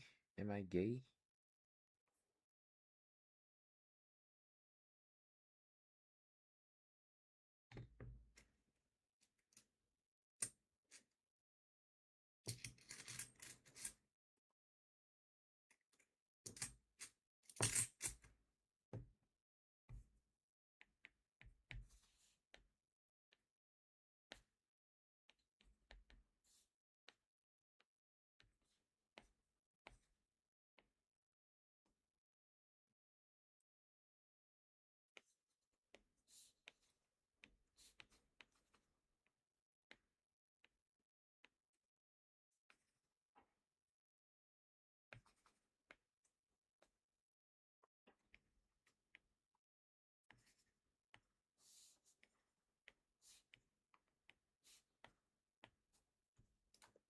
which is just 1, 3 minus 3 squared, 0, 4 minus 3 squared, which is 1, and 5 minus 3 squared, which is again 4. Okay. Now what that is measuring is it's measuring how far these xk's are from the mean. And the further they are away from the mean, the more contribution they make to the variance. However, we also take into account how likely they are to happen. So I'm not going to become too worried about a particular value of x sub k if it only occurs one time in a million. So although these numbers are important here, you also have to take into account how often they in fact occur. What's the likelihood of occurrence? So what is the variance here? So the variance of this random variable, it is 4 times 0.05 plus 1 times 0.2 plus 0 times 0.5 plus 1 times 0.2 plus 4 times 0.05. And once again, that's just a number crunch. You end up with an answer of 0.8. And please observe there exactly what we're doing. This is a measure of how far you are away from the center, and this is a measure of how likely that is to happen.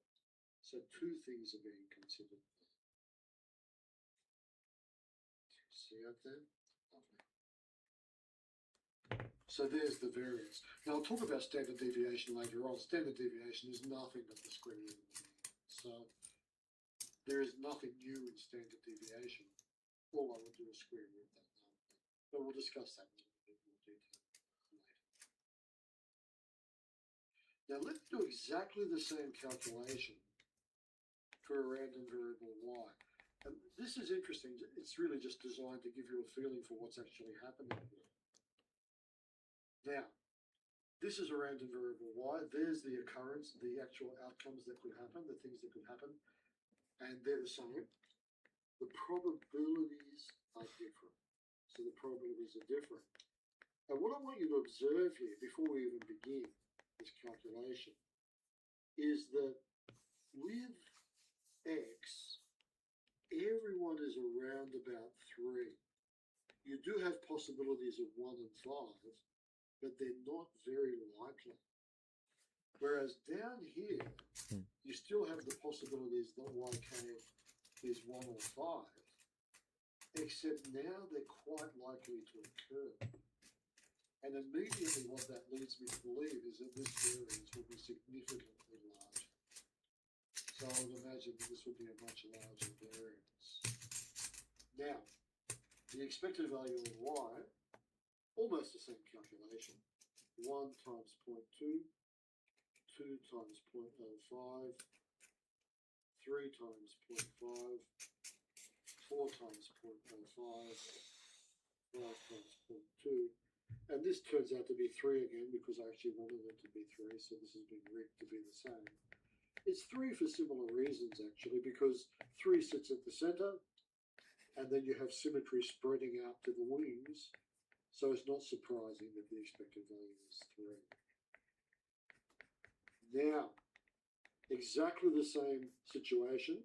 1 minus 3 squared, 2 minus 3 squared, 3 minus 3 squared, 4 minus 3 squared, 5 minus 3 squared, which is of course simply measuring the distance from the mean, squaring it up to make it positive. The reason we square it up, of course, I mentioned this before, but the reason you have to square it up is if you didn't square it up, you'd start to get cancellation occurring. And that's not what you want. You want to actually pick up every little bit of data. So we definitely square them up. There is another measure where you take the absolute value of the difference, but that's not what we usually do. So what will the variance of y be now? It'll be, let me use exactly the same notation as before, it will be 4 times 0.2, 1 times 0.05, 0 times 0.5, 1 times 0.05, 4 times 0.2. And that turns out to be 1.7. Now, as we suspected, we've got a significantly larger number. There's your variance for x, 0.8, and here's your variance for y, 1.7. And the reason for that, of course, is that although you have exactly the same numbers occurring here, and you have exactly the same mean as well, you can see that the two distribution tables are almost identical. But what is really different is that for y, you've got a lot of people wandering around in the wilderness.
So a lot of these values of y sub k are a long, long way away from the mean, and they have significant probability of occurring. And of course, that's what steps up the variance. So that's what makes the variance much larger.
So there's the variance. You can see it's not hard to calculate. If you have a nice distribution table in front of you, you can just kind of grind it out. A fair bit of calculation is required, but it's not that difficult, I think. And as I mentioned before, if you really like your calculator, I think most calculators, one way or another, will enable you to actually enter a probability distribution for a discrete random variable. Not so much for the continuous case, but it is possible to actually enter this thing into a calculator. It just depends on what your machine actually does here. So why are the variance results for x and y so different? And that is because the Significance. YKs exist further from them. No, they don't. The YK is the same. With greater. Yeah, greater. Probabilities. There you go. It's the probabilities that are the clincher, because you can see that hasn't actually changed all that much. But what has changed is how often these things happen. What is their likelihood of occurrence?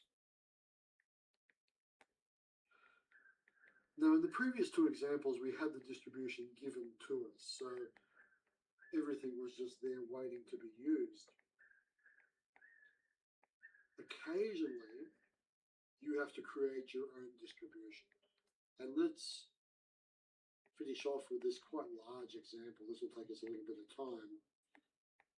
And in this case, it is our job to actually construct the distribution. So two fair dice are tossed. Random variable x is the maximum of the two numbers which appear on the uppermost faces.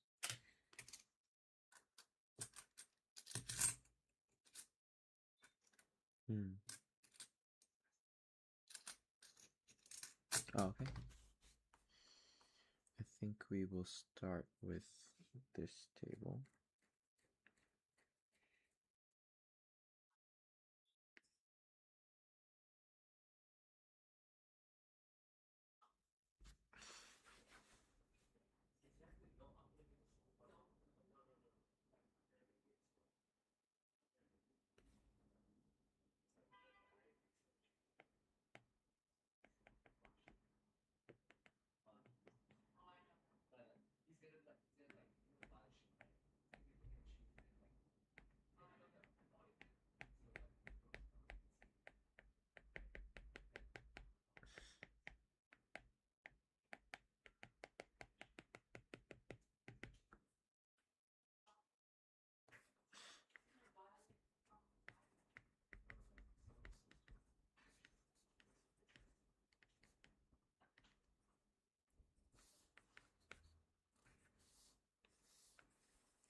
answer of 3. What is the maximum here for the expected value? Now the variance, and you can see that as soon as your expected value is a bit strange, your variance just runs right off the rails. So I have to subtract 1 minus the mean squared times the probability of that happening all the way down the track. 2 minus the mean squared times the probability of it happening. 3 minus the mean squared times its probability, 4, 5, 6. And of course, this is just some horrible number. So it turns out to be, well, let me give it to you exactly. 2,555 over 1296, which is approximately 0.97. Now, it's a little bit hard to interpret that number, but just as a rough idea, the bigger that number is, the more spread the data is. So the bigger the variance, the more spread your distribution. That's what variance is trying to measure. Okay, so that's how we go about calculating these things from probability distribution tables. There's a couple of issues. I will, in the next video, give you a nice shortcut, because you can see it's quite labor intensive. So we will have a bit of a look at a slight shortcut. It's still pretty horrible, but it certainly is a little bit easier to use.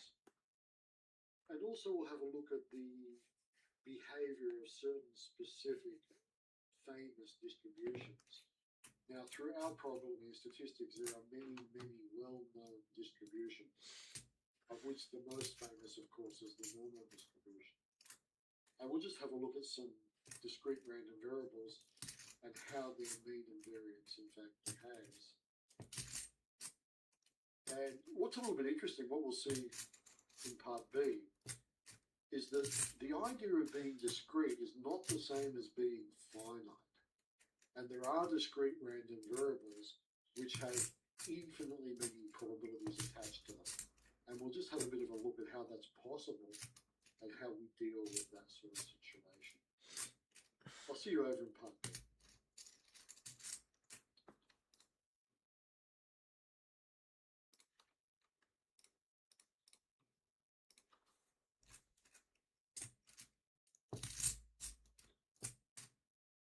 We move now to just a small issue, first of all, and that is what we mean by standard deviation. And there's just a minor issue with the calculation of variance. We symbolize variance with sigma squared, usually, and standard deviation simply by sigma. Trouble with the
calculation of variance is that you're squaring your units up. So, for example, you're measuring height, you end up in the unit of height squared.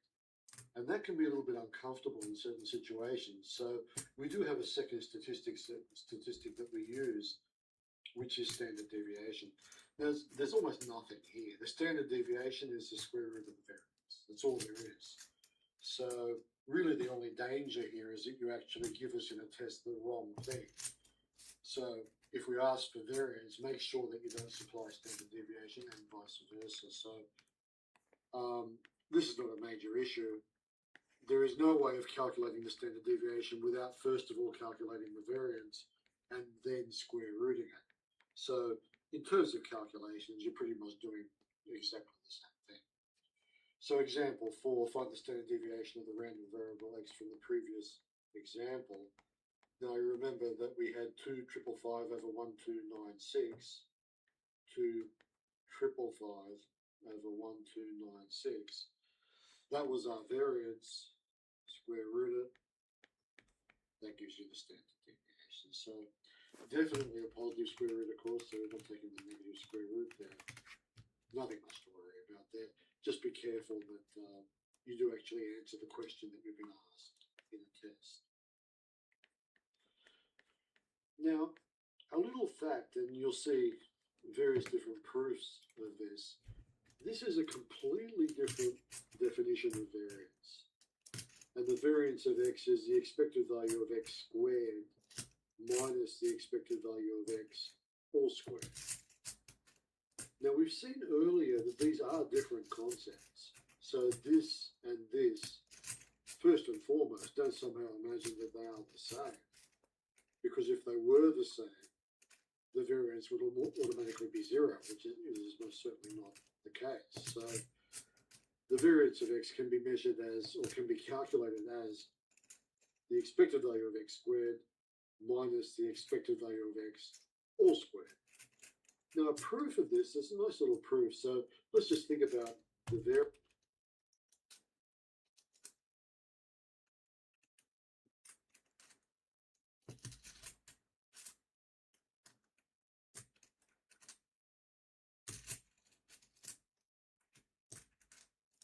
I've never. Whoa.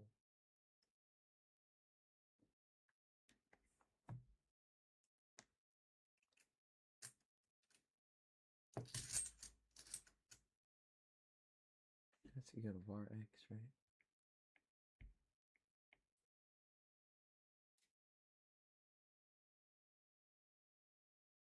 Could I do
And you'll observe that the mu pulls out of the summation because it's independent of k.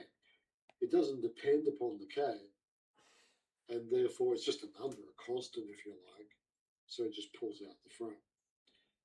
Now this first object is by definition the expected value of x squared. You're summing up all of the squares times their probabilities of occurrence. This is minus 2 mu. This is e to expected value of e to x.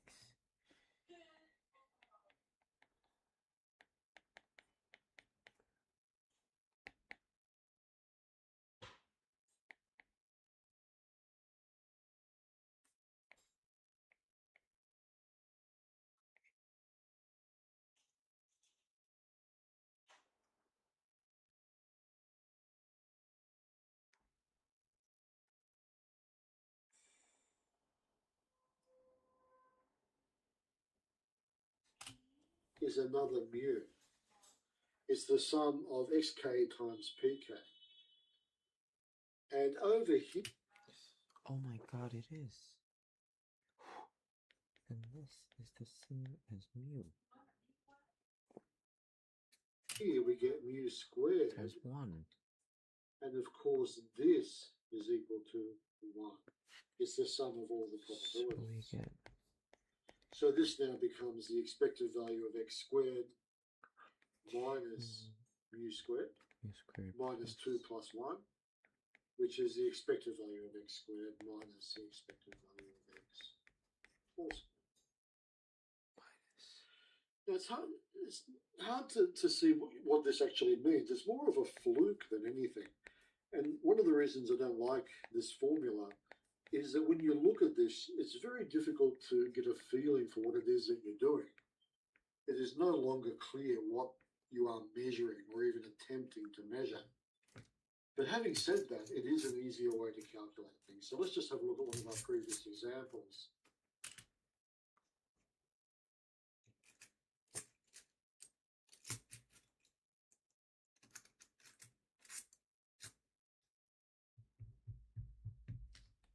so variance.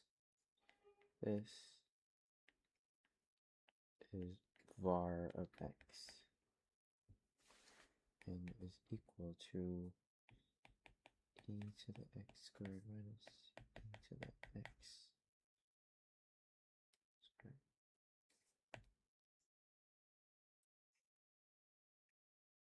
And this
scale this up by 10.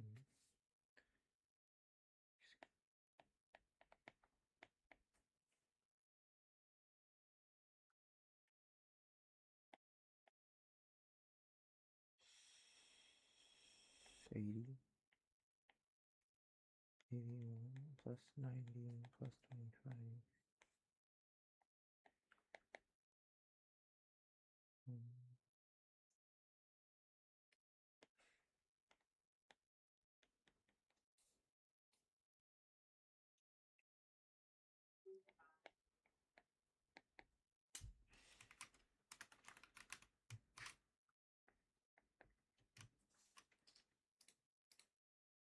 So let's read.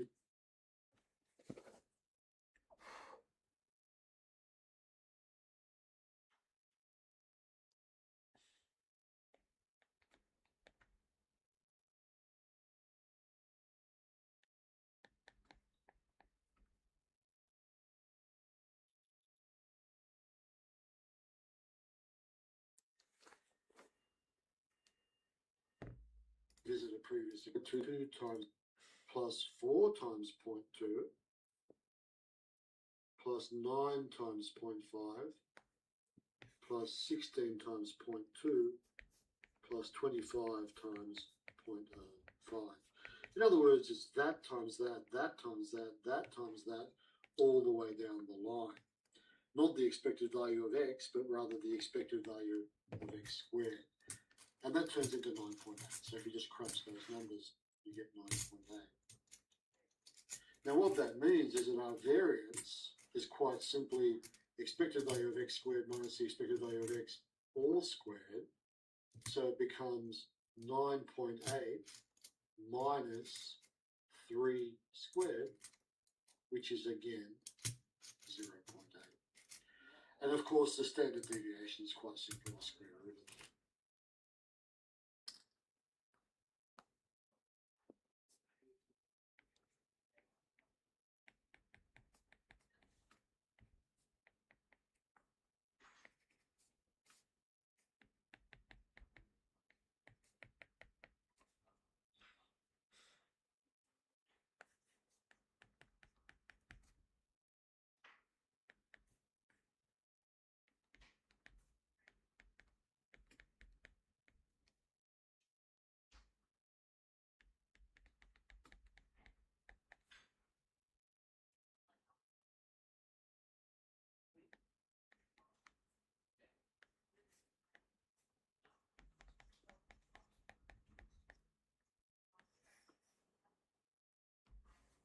So you simply square root it to get the standard deviation. You can see that the calculation really feels different, but you do lose the feeling of subtracting from the mean. You no longer feel as though you're measuring distance from the mean, but it's certainly an easier way of going about things, so no doubt about that. It's an easier calculation. Now, this opens up the door for all sorts of tricky little exam and quiz questions, so let's have a look at some of these.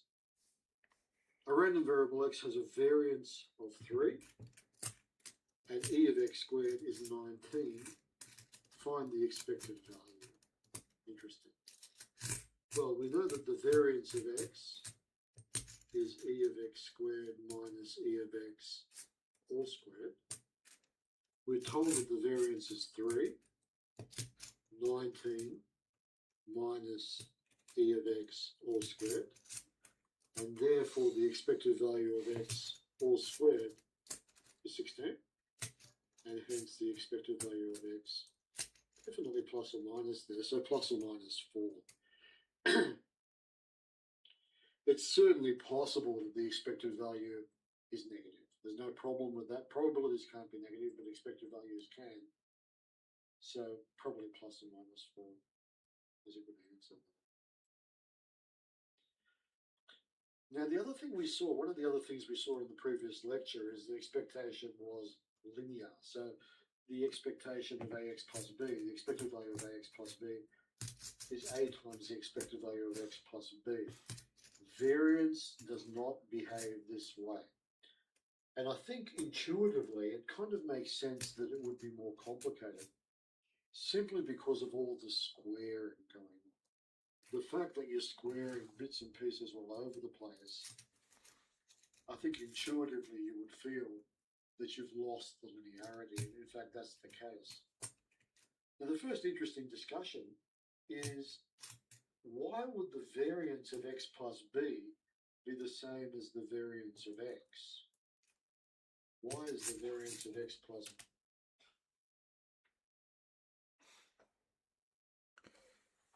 Variance of x plus b.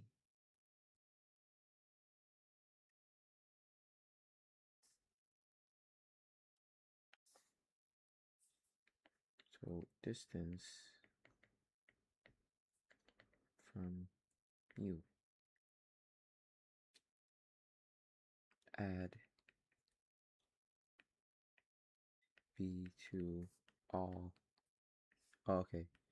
Adding v to all mu still preserves distance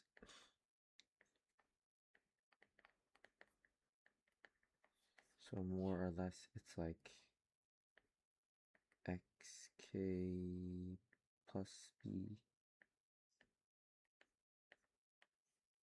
minus mu plus b.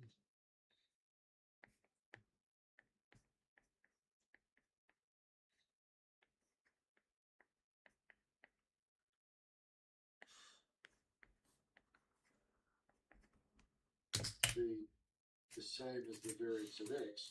And the reason is that shifting along, which is essentially what you're doing, does not impact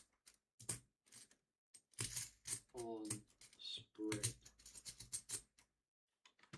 So say, for example, you had 100 people and you were measuring their height. If you added, say, 30 centimeters to everybody's height, that will certainly have an impact on the expected value. That will go up by 30, as you would imagine. But the degree to which your data is spread has not changed.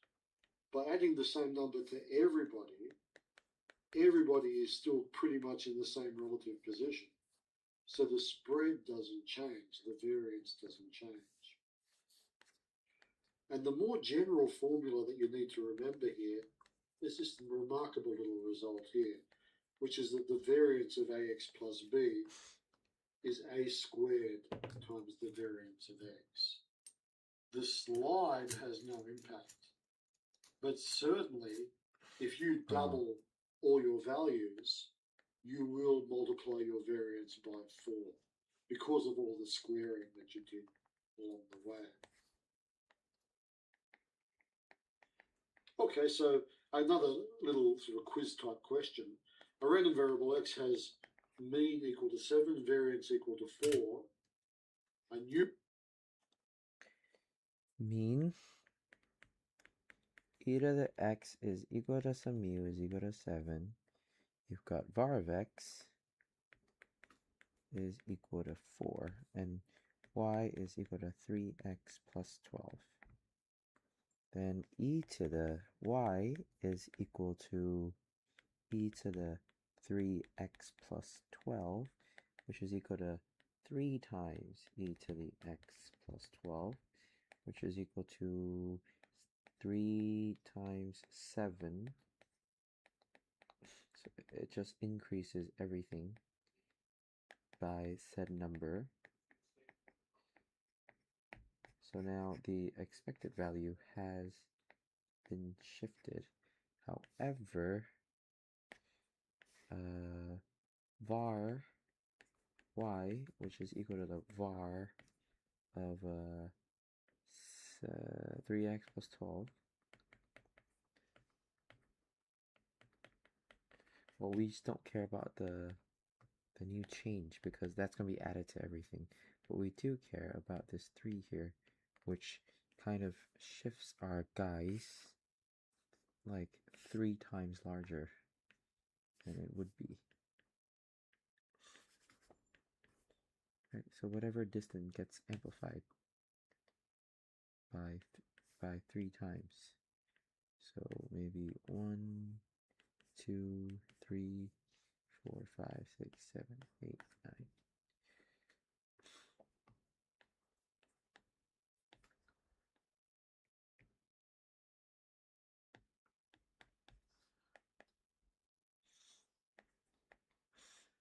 Times the variance 4.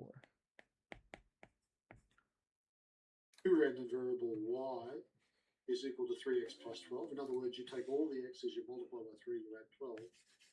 Find the expected value and variance of y. Well, the expected value of 3x plus 12 is 3 times the expected value of x plus 12. That's 3 times 7 plus 12. That's 21, 31, 33. So that is just the linearity being used there. So 3 sevens are 21 plus 12, 21, 31, 33. The variance, and this is just a little bit odd, that is 9 times the variance of x. The 12 does nothing. Sliding things along does not impact on spread. The 3, of course, gets squared up. So this becomes 9 times the variance, which is 4, which is 36. And just be careful here that with such a simple little question that you don't somehow get drawn into tables and probability distributions. You have to answer these questions just by gliding across the surface. So they're actually quite simple little questions. Okay, one last example I want to have a look at. Oh, what the fuck? Is a situation where we have infinitely many outcomes. And this often happens. It happens surprisingly often. It's still a discrete random variable because the outcomes are all in little clumps, all in little pieces. It's just that you have infinitely many of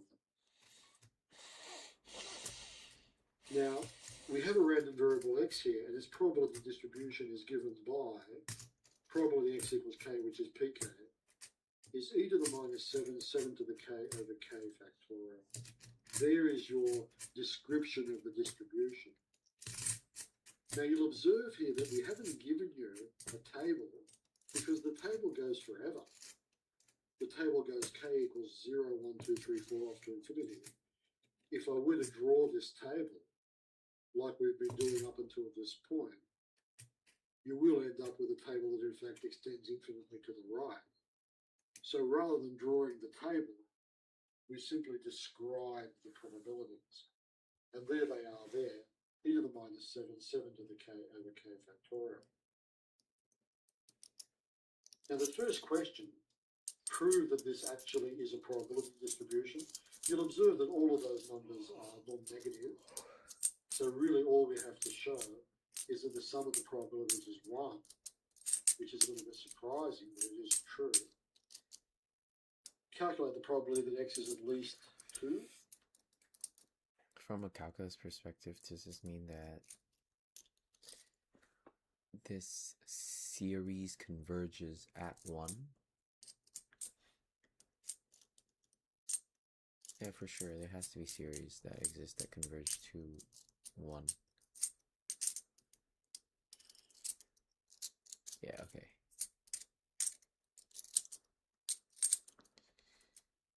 Okay, so they give you e to the x is that sum of x to the k over k factorial, which, well, x to the 0 is 1 times 0 factorial, which is also 1. That gets you the first term, and then k's 1 is x over 1. Okay, that's very cool. So e to the minus 7 times 7k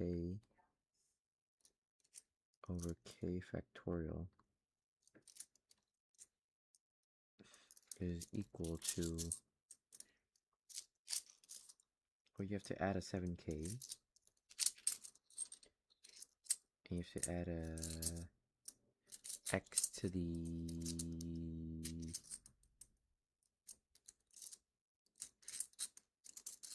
sorry, we're trying to connect the dots here. K factorial, let's look at the first term. Let's look at,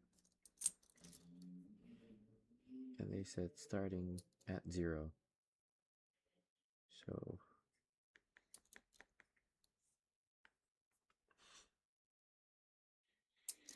Um,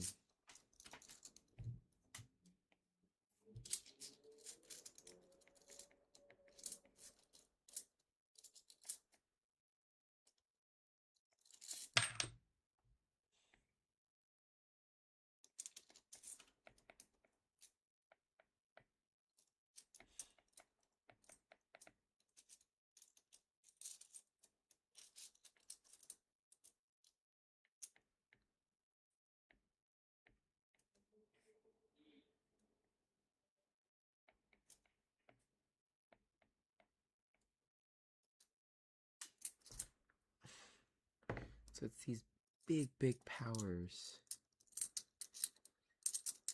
of 7 that grow, but e to the minus 7 stays. It's not about e to the x anymore, it's about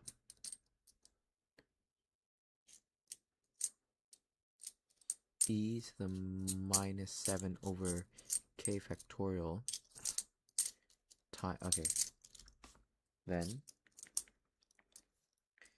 e to the minus 7 k factorial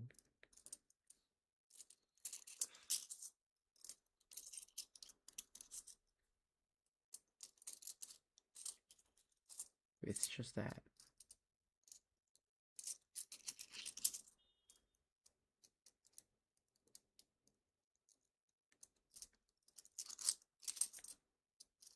Maybe we can show by ratio tests.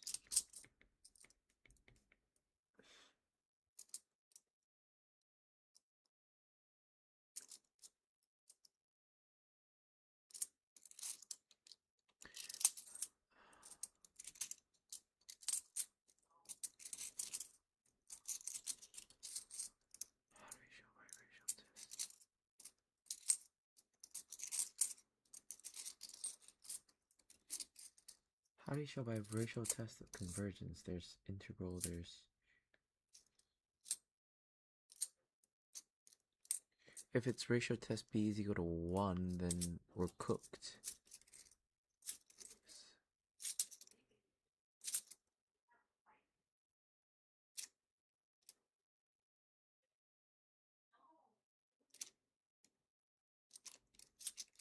Sum is 1. We've got ratio p series in comparison. We've got kth term. Oh, we might know.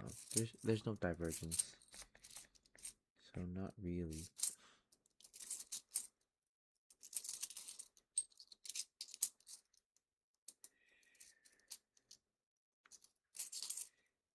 We've got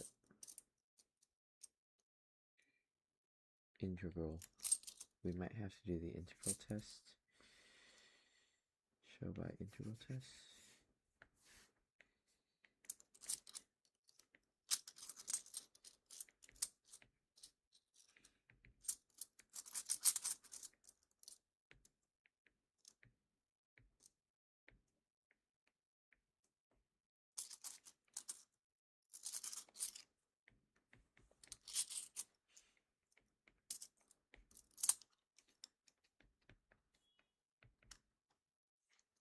No, we can't. These factorials are a pain, bro. These factorials are a pain in the ass, bro. If it's factorials, you have to show by ratio tests. Um,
Okay, so I know it converges.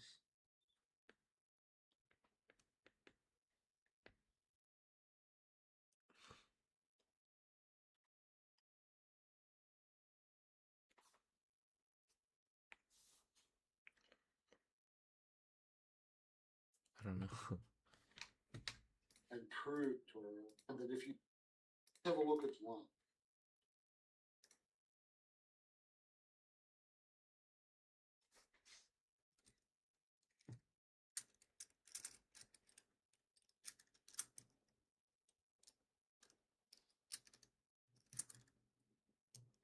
What? You have an infinite number of probabilities here. We actually start dealing with infinite series. Now, let's have a look at the sum What? of sum over k pk. This is the sum over k, e to the minus 7, 7 to the k over k factorial. This is e to the minus 7, sum over k. Now that doesn't depend upon k, so I can pull it out to the front. I 7 know to the that. k over k factorial. And this is e to the minus 7 times e to the 7.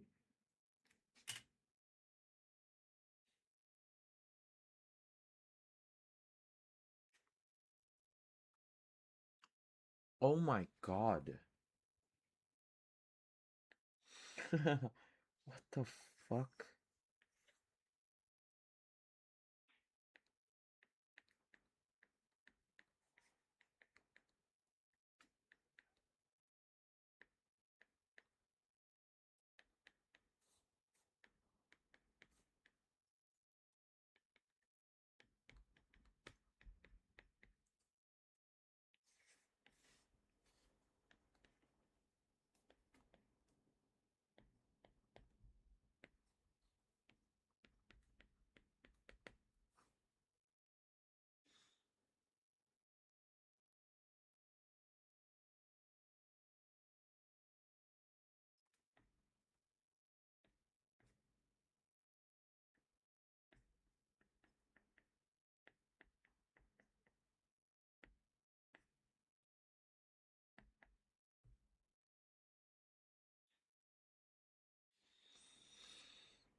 Which is 1. So you can see there I did use the infinite series for e to the x. And of course I had to do that because I had infinite numbers to worry about. What is the probability that x is at least 2? The probability that x is bigger than real.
Equal to 2. Now we immediately have a problem here, and that is that there are infinitely many outcomes there. You're going to have to worry about 2 and 3 and 4 and 5 and 6 all the way to infinity. It makes sense to flip it. 1 minus the probability that x is less than 2, strictly less than 2. This is 1 minus the probability of 0 or 1.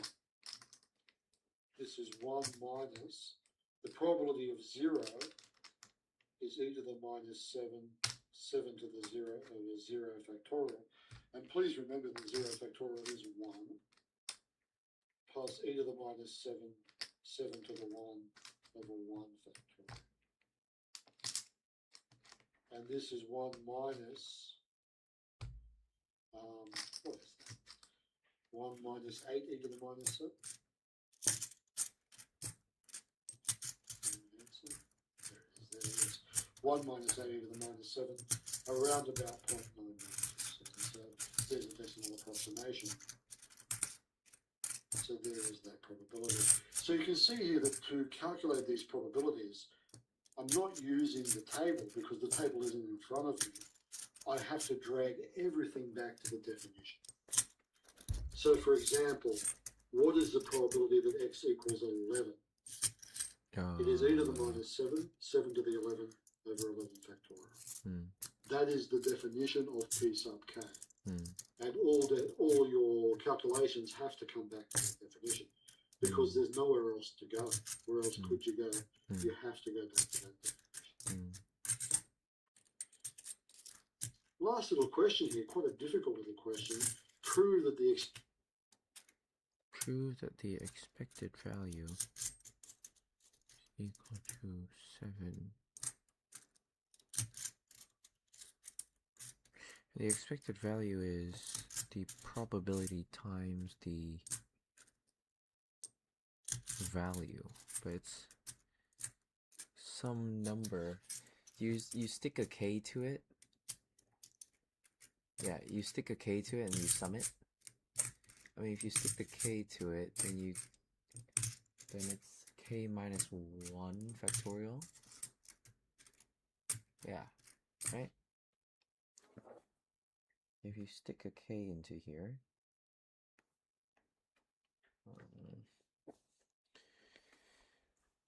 e to the x is equal to 7 means the sum of xkpk is equal to 7, and you've got xk being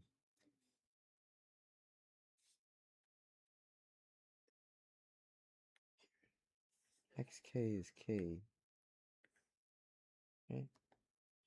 So you've got basically the sum of k to infinity of e to the minus 7 times 7k times k over k factorial. So we're just gonna break this k up into k times k minus 1 factorial and cancel it out. You're left with e to the once again,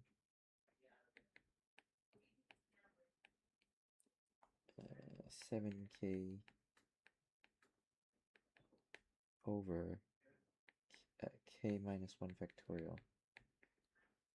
And knowing that, we could make this 7k minus 1 times 7, right?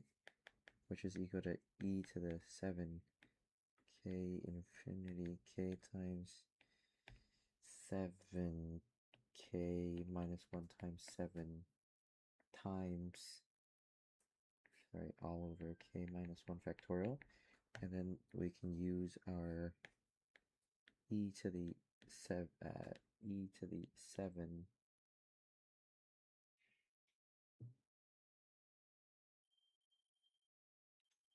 e to the 6.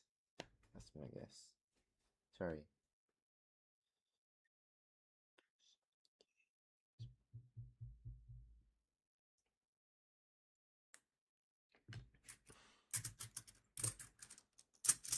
If e to the k over k is e to the x, sorry, e to the x is that, and you take away 1k, would it be e to the x? I don't know. Effective value of the Would that be the derivative of e to the x, which is still e to the x? distribution is I don't e know. of x. They would do 7e to the...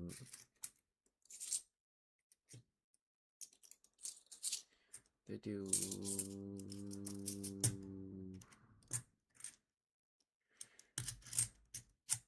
They still factor it out. They factor out... I mean, we have our 7, right? How do we... Is it still infinity?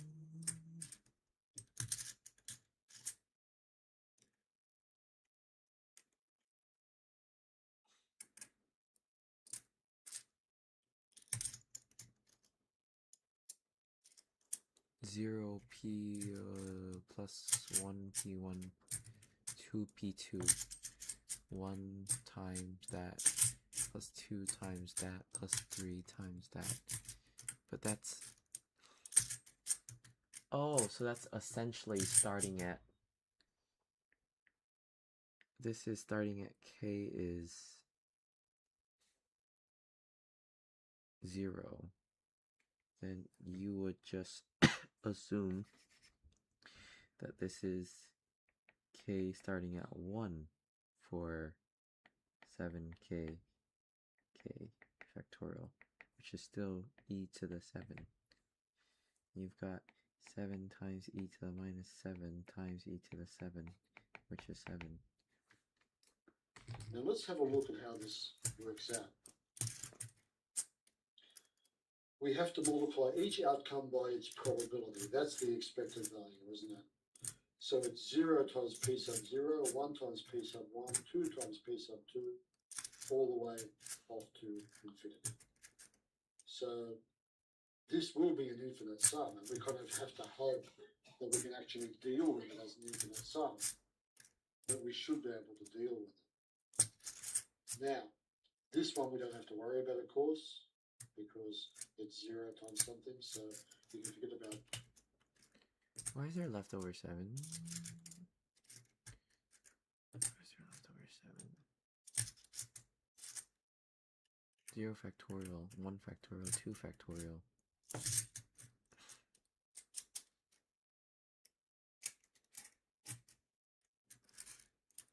Why did he put it like that? Is this wrong? P1,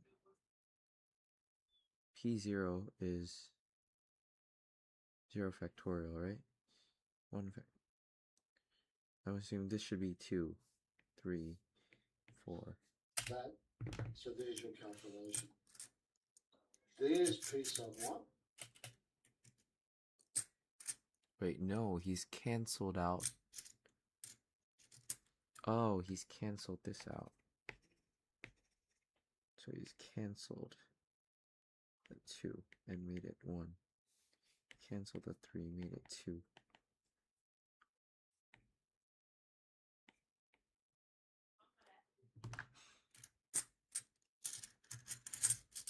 I mean, it's basically what we thought of, right? It's like you have a K that goes out and it cancels,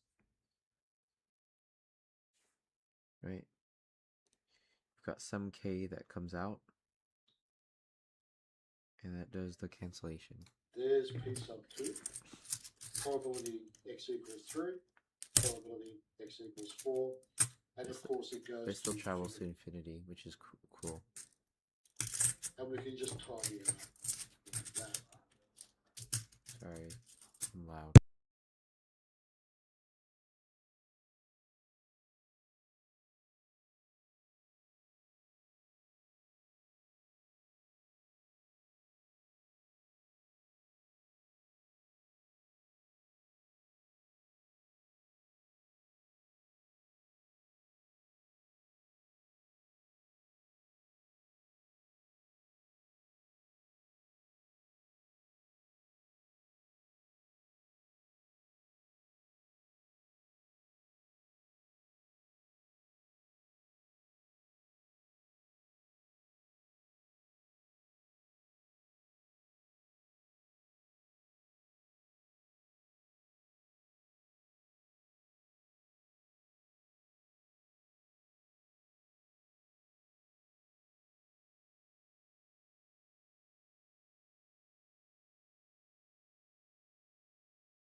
We'll do this probability question instead before we go into continuous random variables.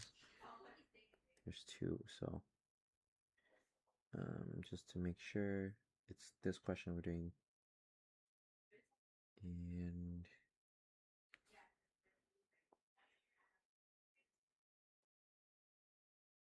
standard deviation,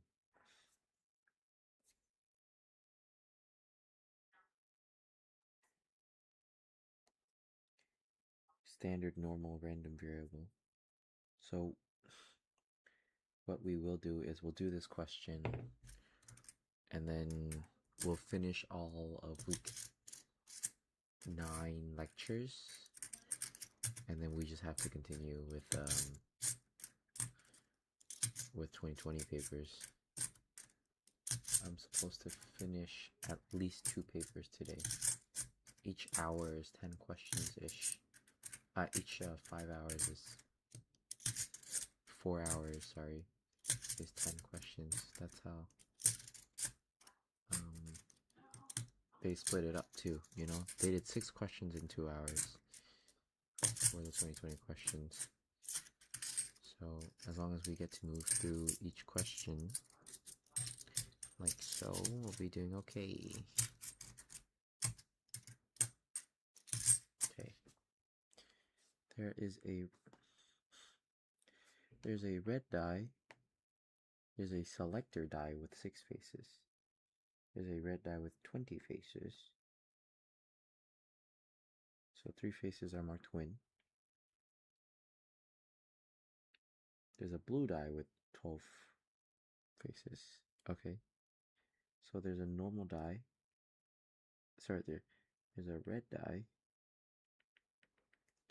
with 1, let's do 2, let's do 3.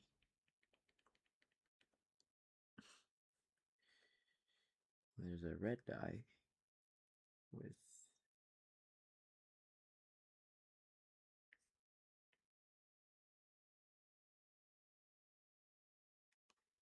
right.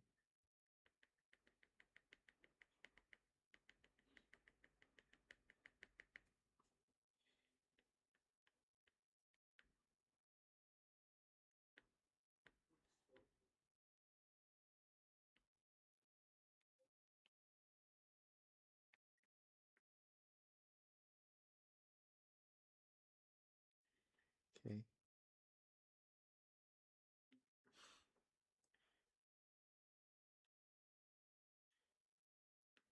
There's a big fat win, win, win, L, L, L, L, L, L, L. Oh, fuck. No. Let me just copy this shit to make it blue.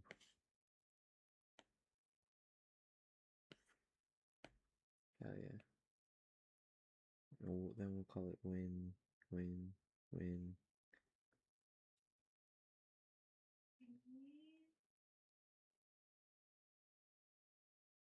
L, L, L, L, L, L, L, L, L, L, L. This one has 12 faces. 12. W, W. Let's take away some faces.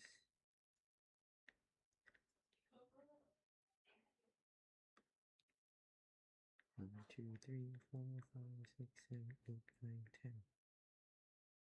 Cool. The 3 dice are rolled. The player wins if and only if red win or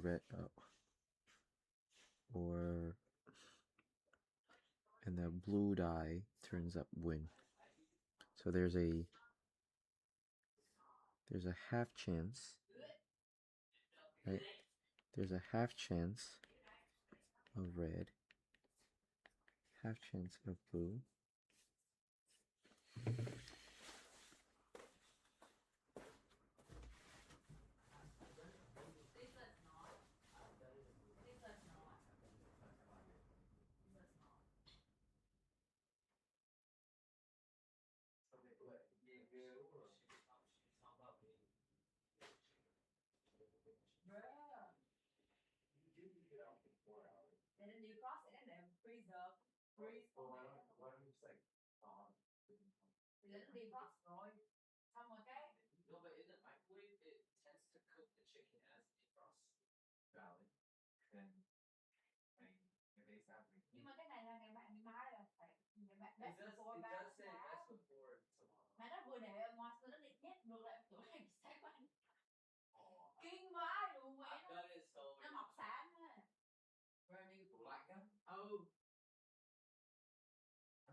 starts tomorrow for you guys?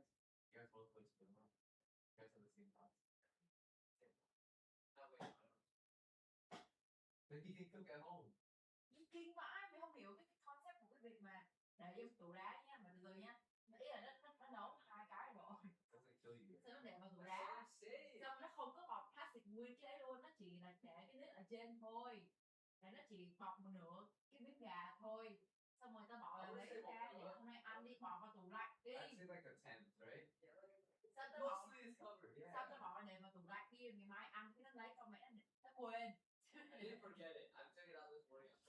Sao nó để ra ngoài nó mất 4 tiếng. Xong rồi nó đòi nhét vô lại vào tủ đá, rồi sáng mai nó lại nhét vào tủ lạnh, xong nó nấu nó ăn. Cook it right now. Okay, cook it right now is edible. Cook it tomorrow. Yeah. Cooked. Nóng nó lại nha. Rather eat shit food than eat food that has salmonella. Yeah. I personally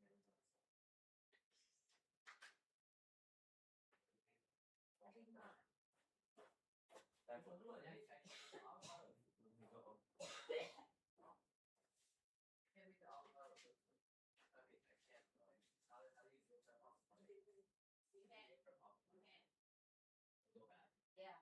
What the fuck? It's gonna go brown. How did there? Do you not know how to cook? I do know how to cook. She needs more lessons. I made you breakfast yesterday. I'm sorry having to ask you. Well, we don't move back though. Where did you go? I don't know why I couldn't remember where So you got something. That's a waste of camera. I didn't know it was gonna be best before August 8th, August 3rd anymore. It's like a lot. It's just, it's nice. Think about it. It's just,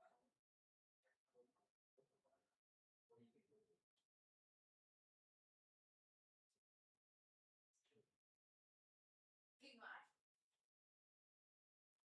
Em biết cái đứa thằng. I think it's that bad. Yeah. Cái thằng. That's like $30.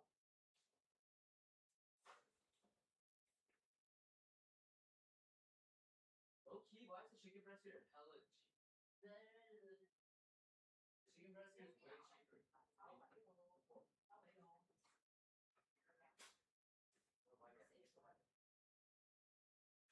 Dude, you don't know how to do it. You guys. So, okay. Can you do the silver one? No, let me do the one. You sprayed it everywhere. Everywhere. No, not everywhere. So like most of them.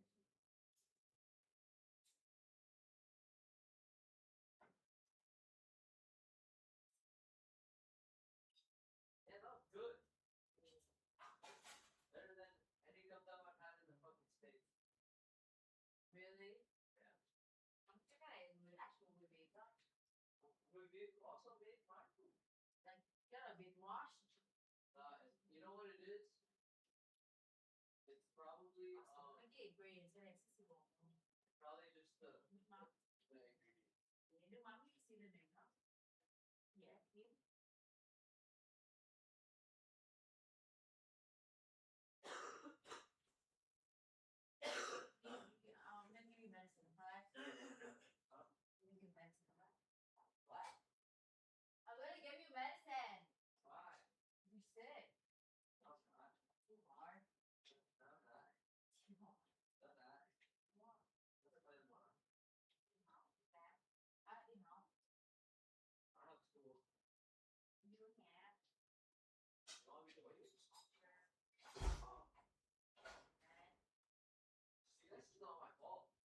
So what? Why are you yelling at me?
Cung Minh ghé lại bán vé. Mà bán cái gì ạ? Bán cái gì? Pizza miễn phí. Không có mắc gì trong cái nhà hàng đâu nha. Đợt này quán đã giờ đổi mới rồi, sáng hơn, rộng hơn. Nhất định tôi thử cái hot hải sản với khoai chiên cái này nha. Hôm nay xin phép thay.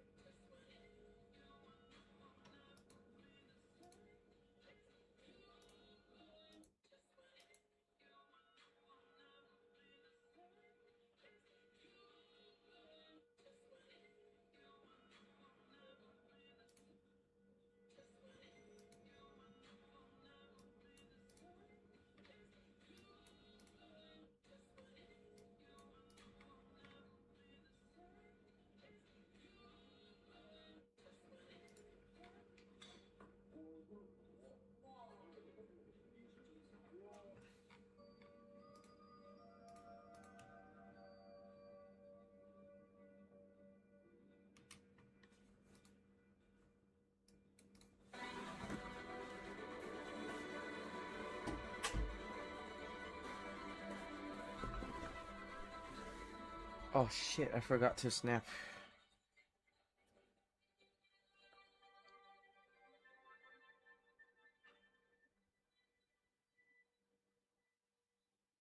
Just wake up and all we do is study, so.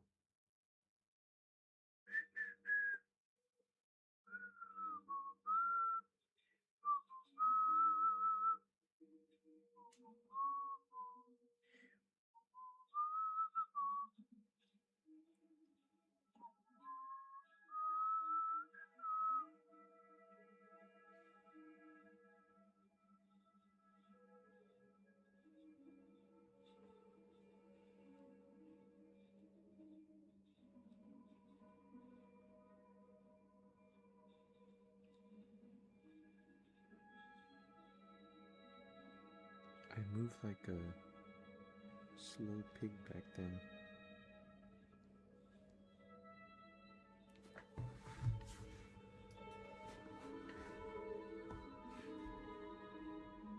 The closer we eat to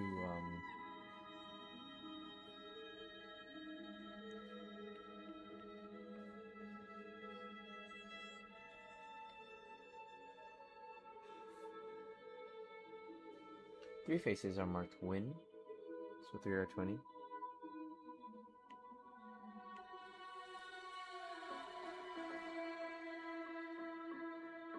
10 others are marked lose.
So probability of red given win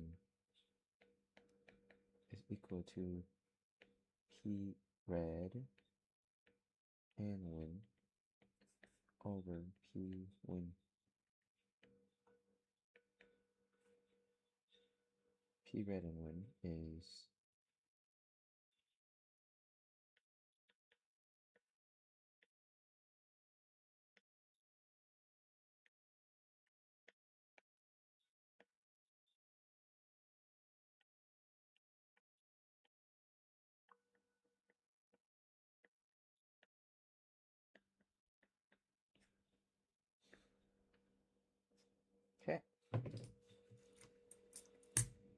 So that's gonna be the bottom, where it's gonna open up to 3 over 40 divided by this whole thing.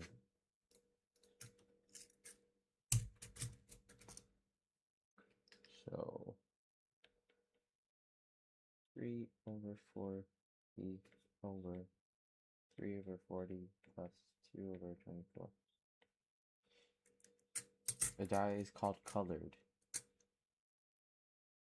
Given at least one of the colored die turned up win, what is the probability that the player did not win?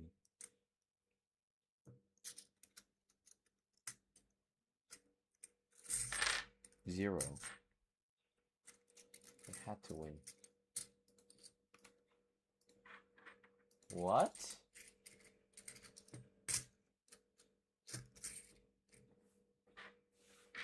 Probability at least one turned up win.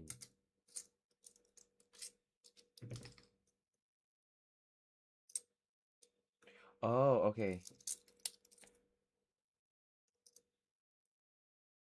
Because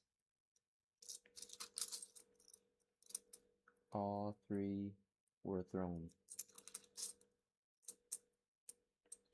We want to see probability where players choice die was different from win die.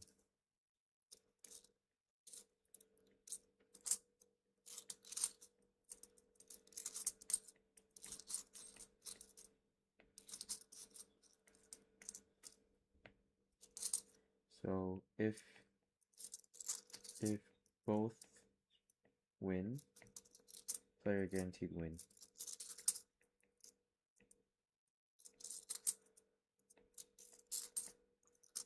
If either red or blue win, player could win or lose.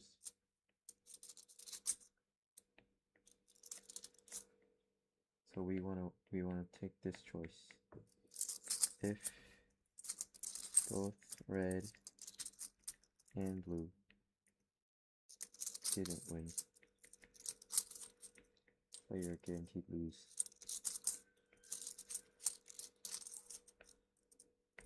So at least, given at least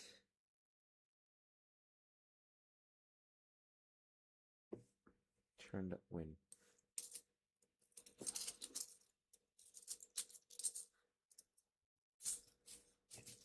So turned up win.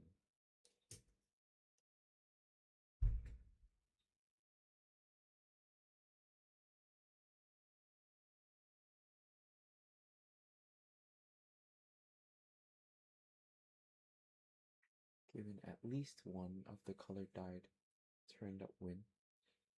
So this is both. How do you do at least one of it?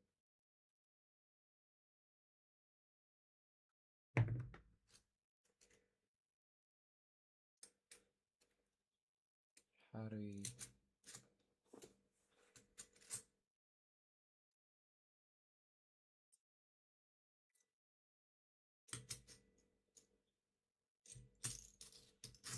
So we have to find the probability that at least one of them turned win.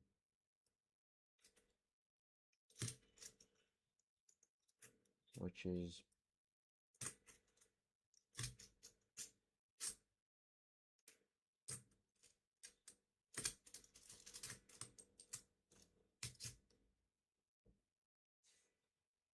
you toss all 3, right? Yeah.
Okay, so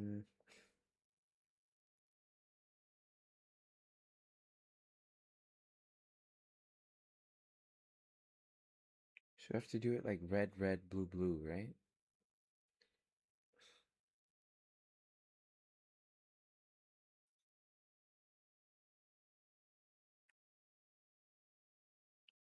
Red, blue,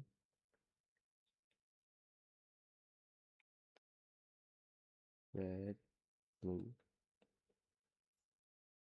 half, half. Have to do red win, blue win.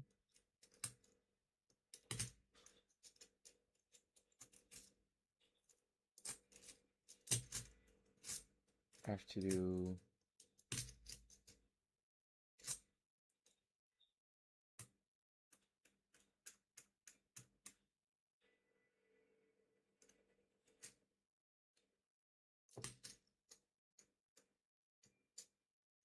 red, blue, red. No.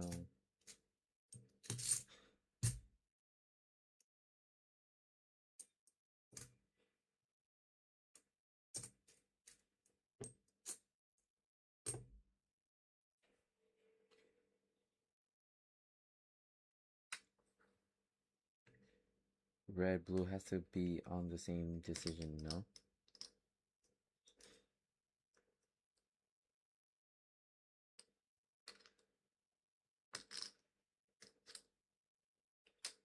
Like red, blue choice.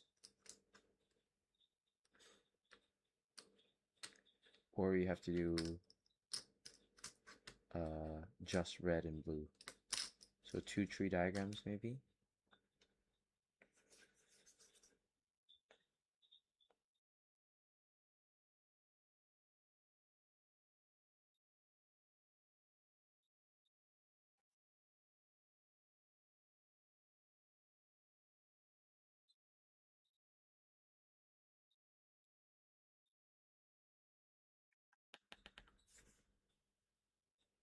Like, what they meant was like,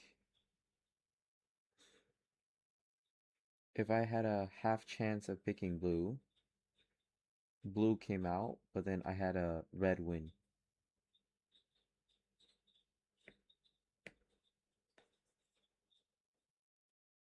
Right?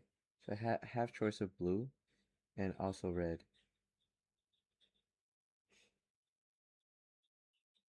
Which is loss.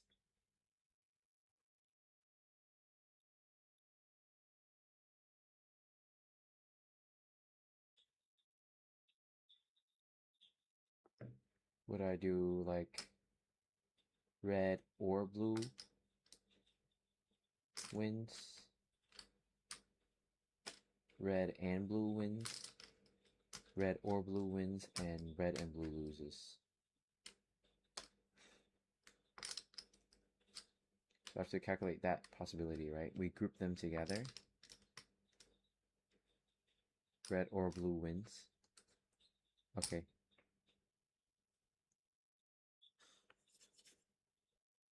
C. Red and blue win.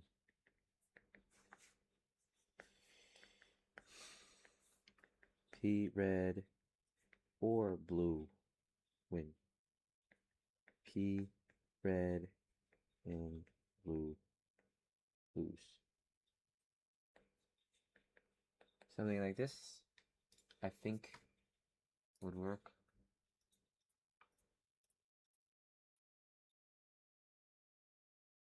If red and blue wins, we have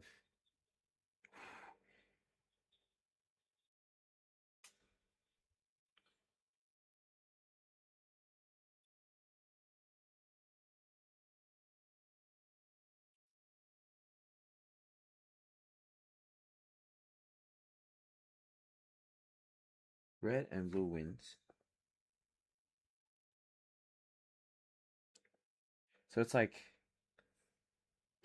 let's say we just don't throw the deciding die yet.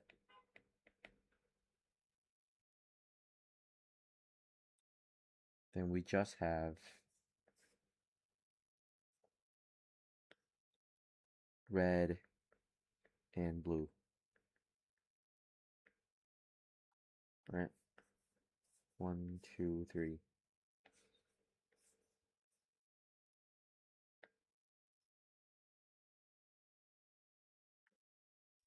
Here. Like this, maybe. Boom, boom, boom, boom.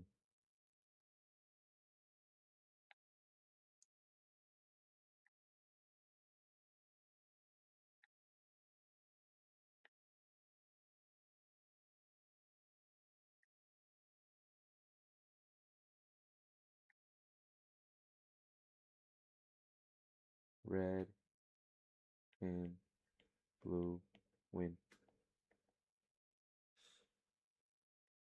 Which is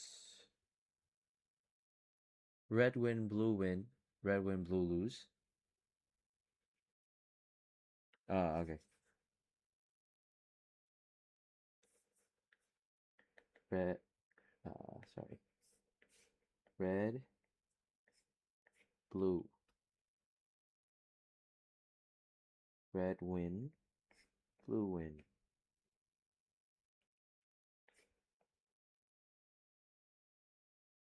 Blue lose.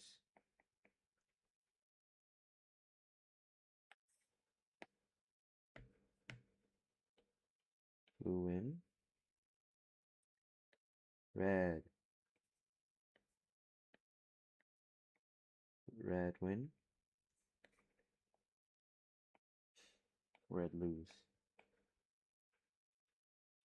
Right? And then we want to find boom, boom, boom, boom.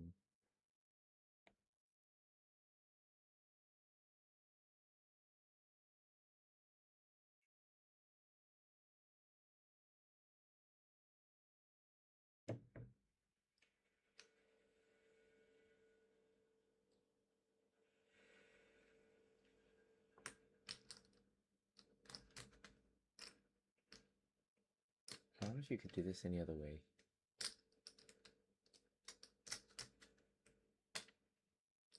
Red win, red lose. Blue win. So order does not matter.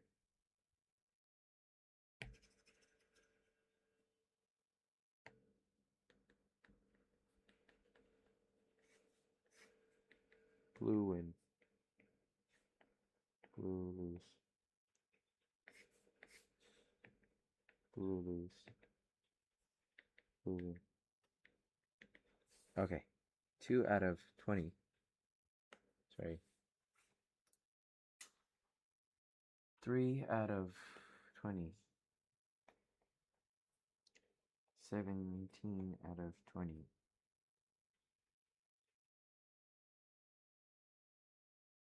And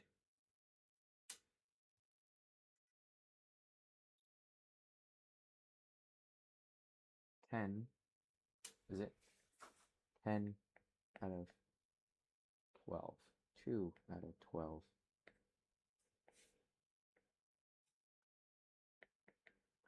Blue lose is 10 out of 12, and blue win is 2 out of 12. Okay. So we want then P of at least 1 win dice is equal to 1 minus P lose dice. 1 minus 10.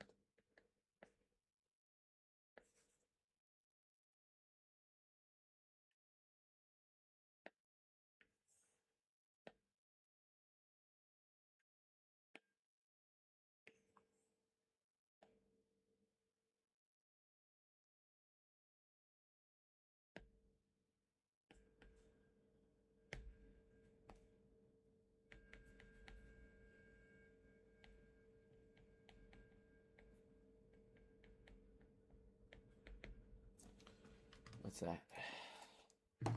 1 minus 10 over 12 times 17 over 20 is 7 over 4, over 24. So that's our given. And then the probability that a player did not win is if they went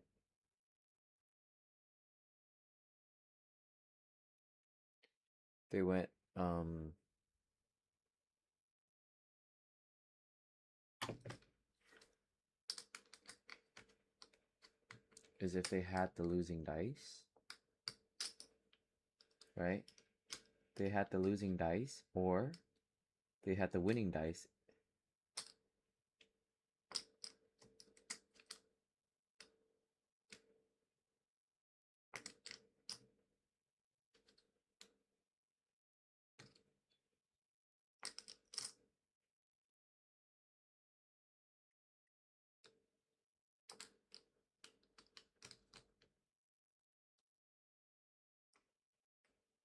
Player did not win at all.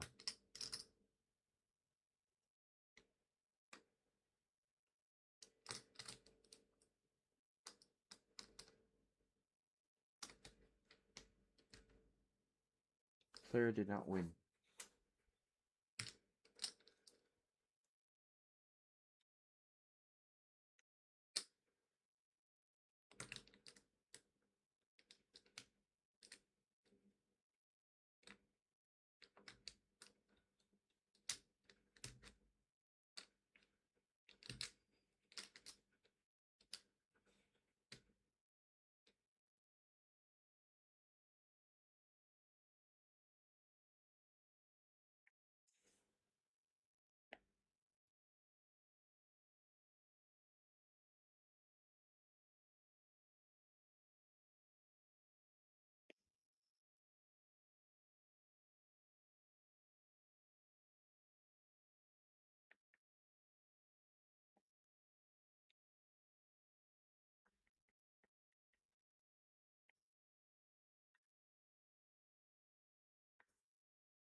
What could you show up? What could you show up? Oh, Gaylord. Gaylord.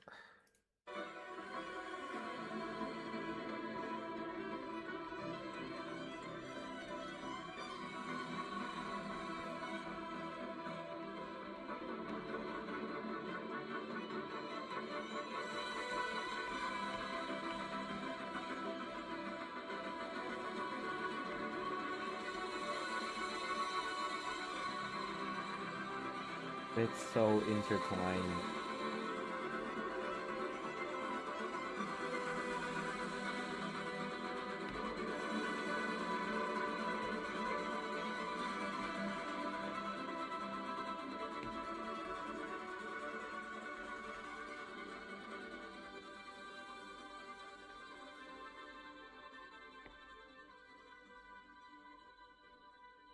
Okay.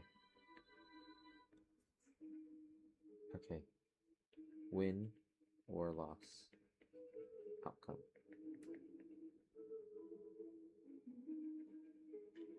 Red.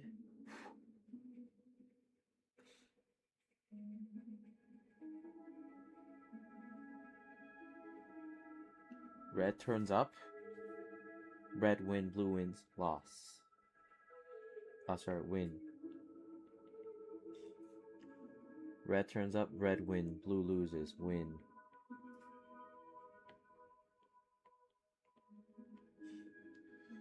Red turns up, red loses, lose. Lose. Blue wins, red wins, win, lose, lose.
So this is probability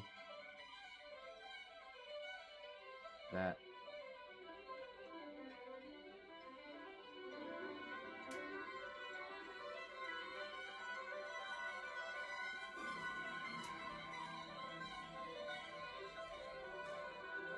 red was picked, blue was winning, and red was losing. Plus probability that blue was picked,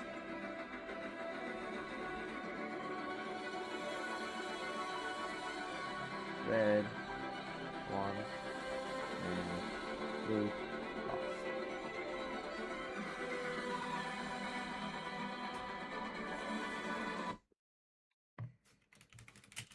Because if either both colored dies had won or lost, had both had won or lost, that would guarantee that the outcome would be win or lose, no matter if there was at least a die who had won.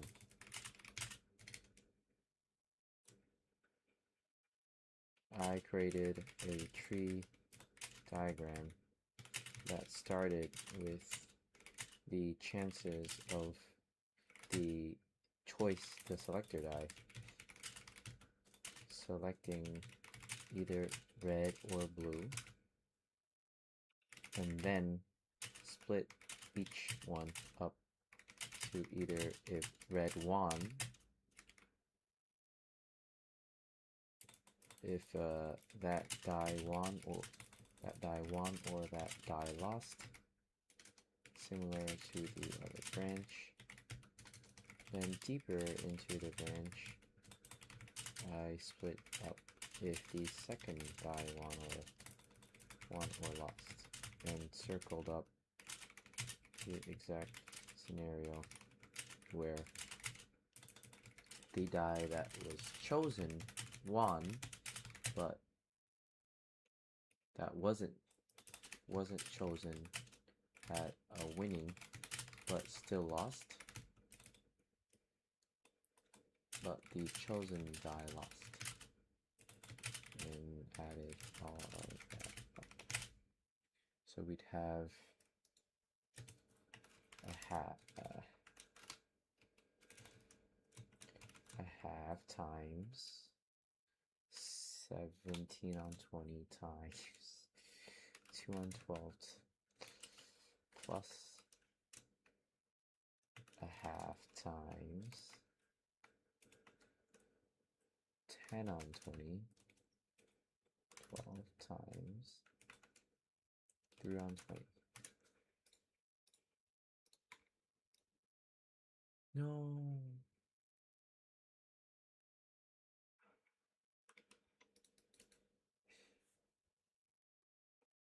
Oh,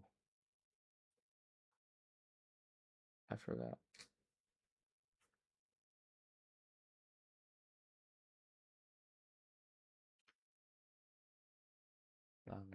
2 on 15. Okay. Given that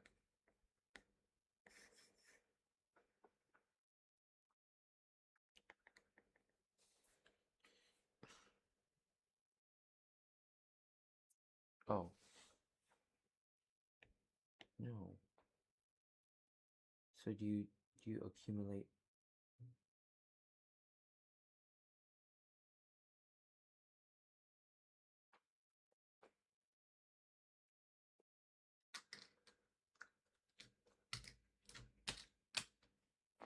So that's P loss.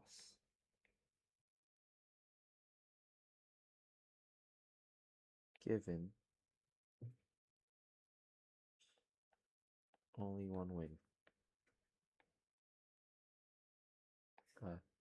At least win die. P of loss with at least one die over P of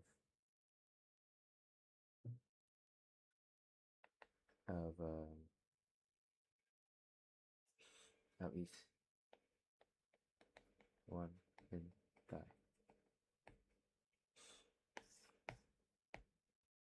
is equal to 2 on 15 over 7 on 24.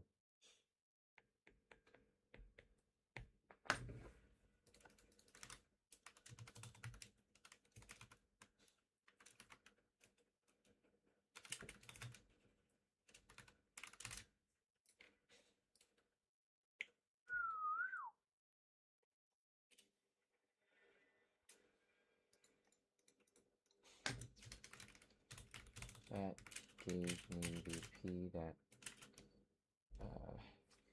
we lost with at least one winning die.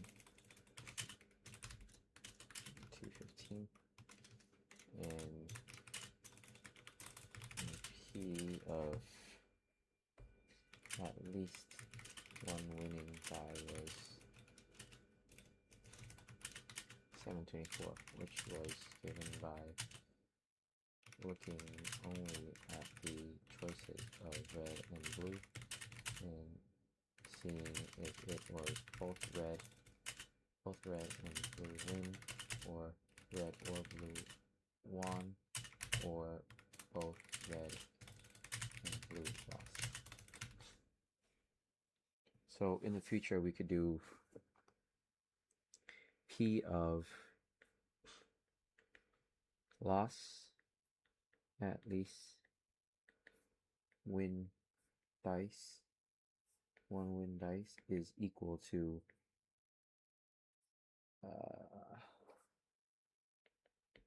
red or blue win dice over P of lost with one win dice.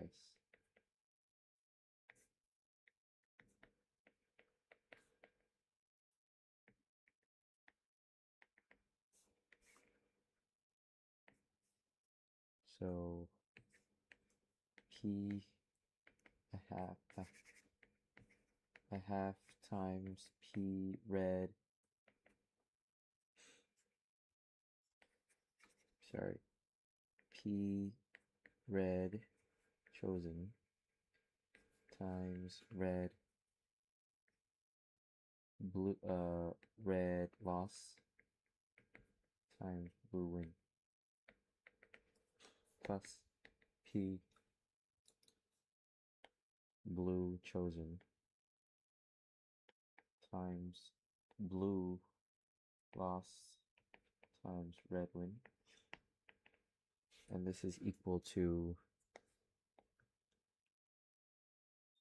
P of 1 minus P of red and blue lose, which is equal to 1 minus P red lose times P blue lose. Is that right?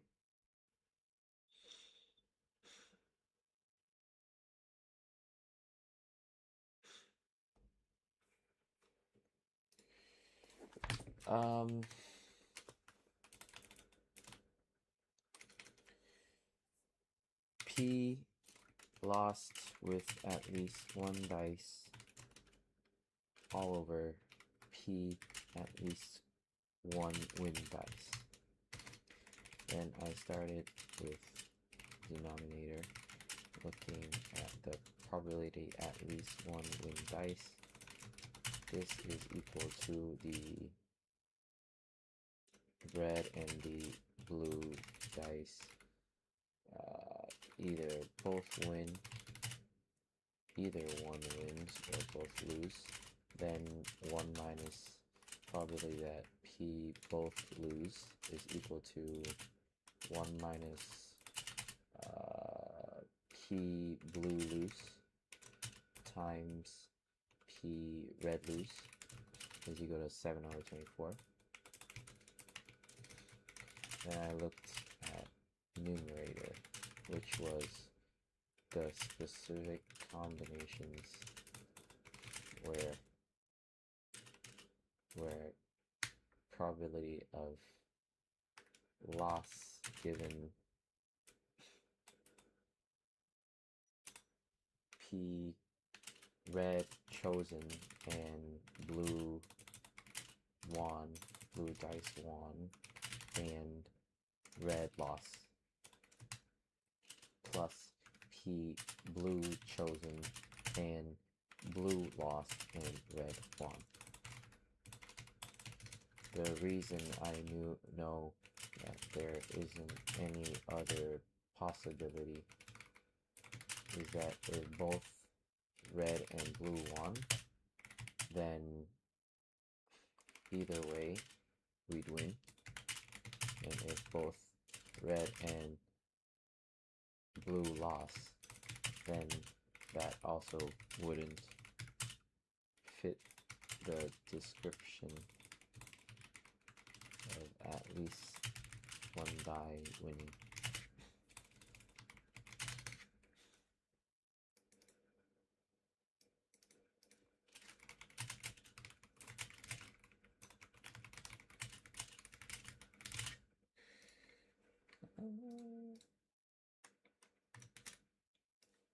How can I do this faster?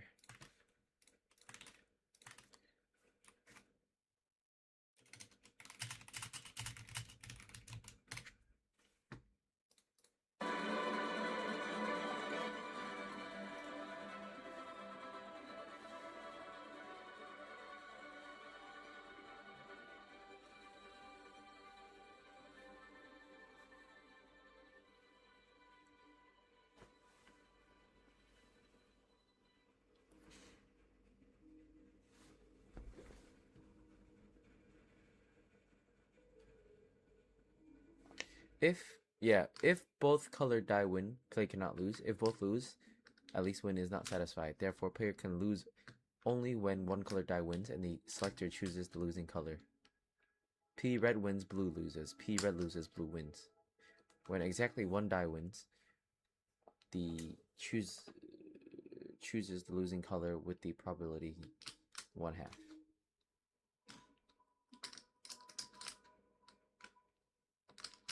Is there a is this the optimum way? Or I'm assuming this is basically the only way that you can think about it. Is that right?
Yeah.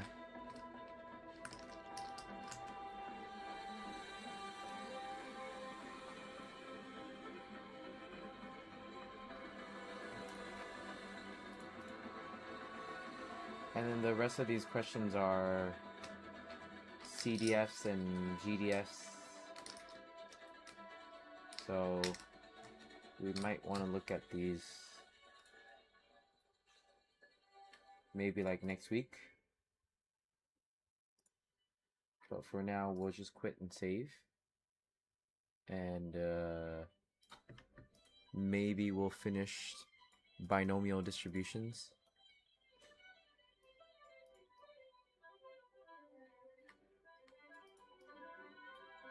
Or if we grind the lectures now, then we don't need to go to any lecture anymore.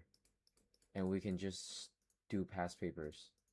If we finish the lectures today, let's take a look.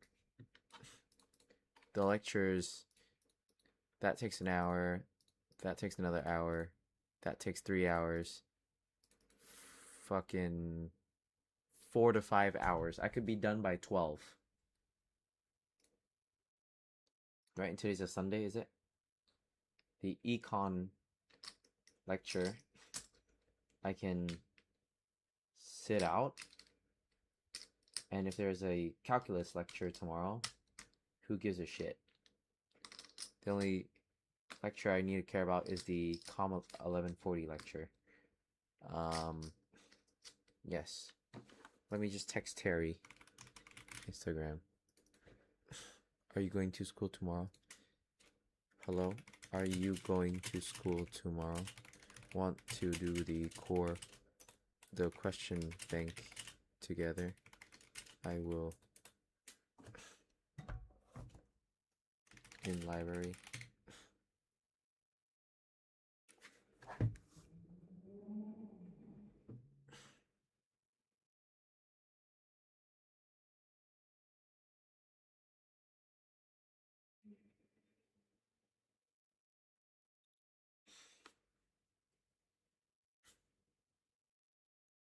Why is it only Chinese students?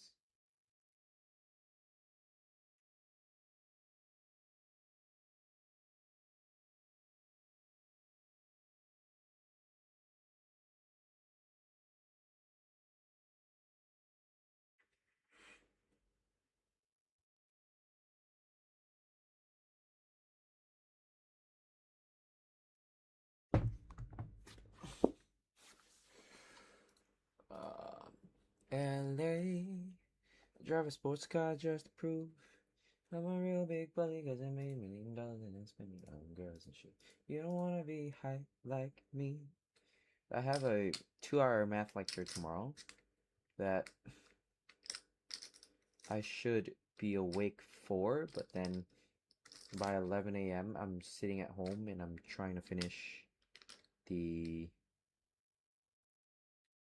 calculus lecture or whatever. I go to school, finish that COM 1140 lecture, and then we grind the 2020 papers. Try to finish the 2020 papers.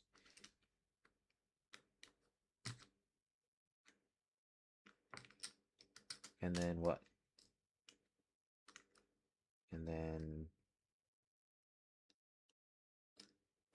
yeah, that's all I do. And then the day after tomorrow, which is on that Tuesday, I should finish whatever lecture that I have, and then continue to do more questions, preferably finishing 2020 and going into 2021.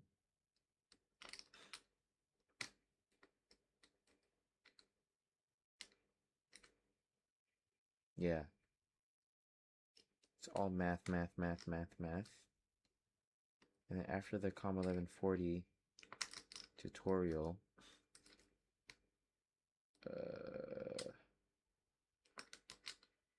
I'll kind of know what they're asking for the exam. So maybe I can spend an hour or 30 minutes looking into what it is. More math. Wednesday is a full day of math. Thursday is a full day of COM 1140.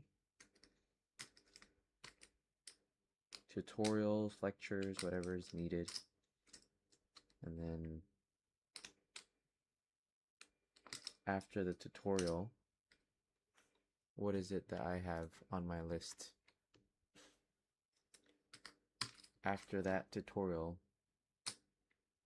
I have set out a whole Friday, which is 3 p.m. that day, to the whole of Saturday to finish the COM 1100 paper with Claude, and then grind the next set of content.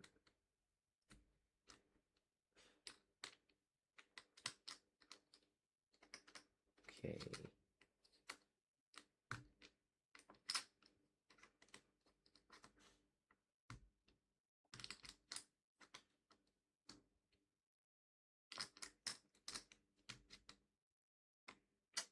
That's a pain in the ass. Okay, we'll finish the lectures for algebra. I hope. Am I behind on the last piece of calculus that I've learned was Leibniz,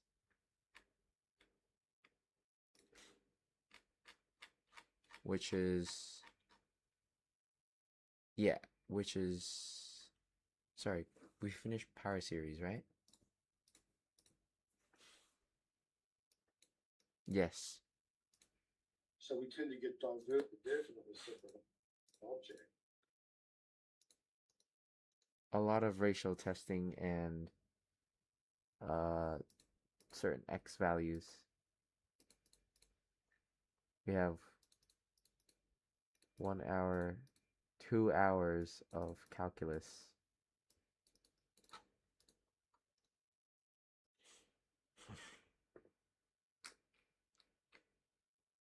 Set me up, bro.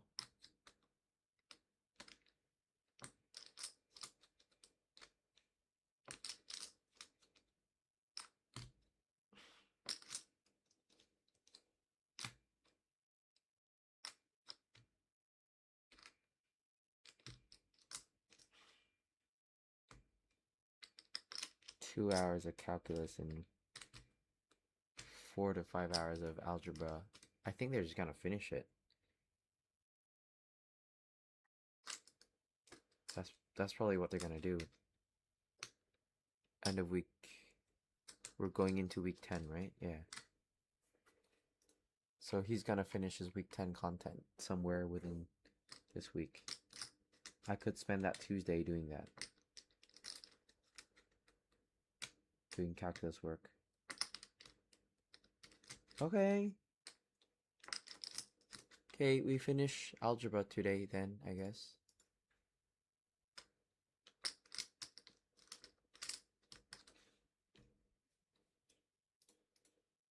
In this final lecture on discrete random variables, we'll have a look at two specific distributions, the geometric distribution and also the binomial distribution. What's the geometric Now, there are distribution? many different types of discrete distributions, but these two are certainly two of the more useful ones that we have at our disposal. Now, both of these distributions are built up on what is called a Bernoulli trial.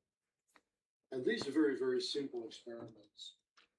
They're experiments where there is only two possible outcomes. And the classic example of that, of course, is tossing a coin, where either you get head or tail, and there's no middle ground. There's only two things that can happen. They don't have to happen with equal probability. So, for example, the probability of a head might be a third, probability of a tail might be 2/3.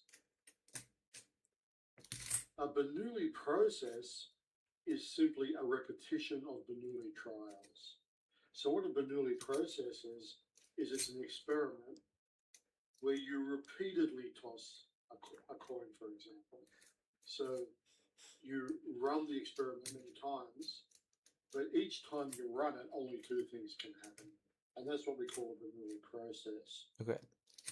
And in this lecture, we'll have a look at two very specific Bernoulli processes, geometric experiments, and later on, binomial experiments.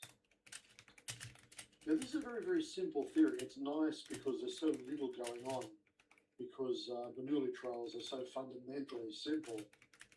It's generally pretty clear how to deal with these sorts of examples. So let's just present the theory through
for an example. So let's have a look at example 1. We have a biased coin, so there's something a little bit wrong with it. Probability of a head is a third, probability of a tail is 2/3. Now, obviously, those two numbers always have to add up to 1 because it's the only two outcomes. Nothing else can happen. So whatever numbers you get there, often we call one of them P and we call the other one Q, with the understanding that Q is always 1 minus P. Now, what is a success here and what is a failure is of no particular interest. So we're just going to say that heads are success, tails are failure.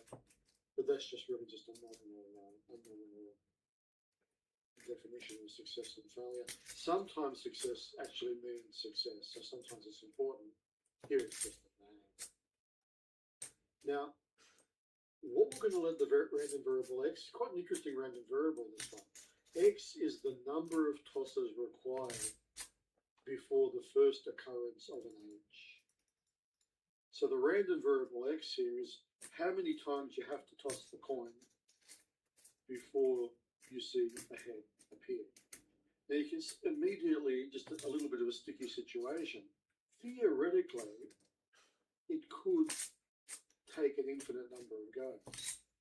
In other words, you could start tossing this coin and just get tail, tail, tail, tail. And 3 months later, you're still getting tails. Now that's incredibly unlikely, but it is possible. So you can see that there's sort of an infinite feeling immediately to this distribution. And the random variable x will take on an infinite number of values, so an infinite number of different outcomes. Although I think it's fairly clear that in the right-hand tail, these probabilities will be almost zero. Now let's just have a look at how we calculate the probability here. So the probability that x equals 4. Now that's the probability of getting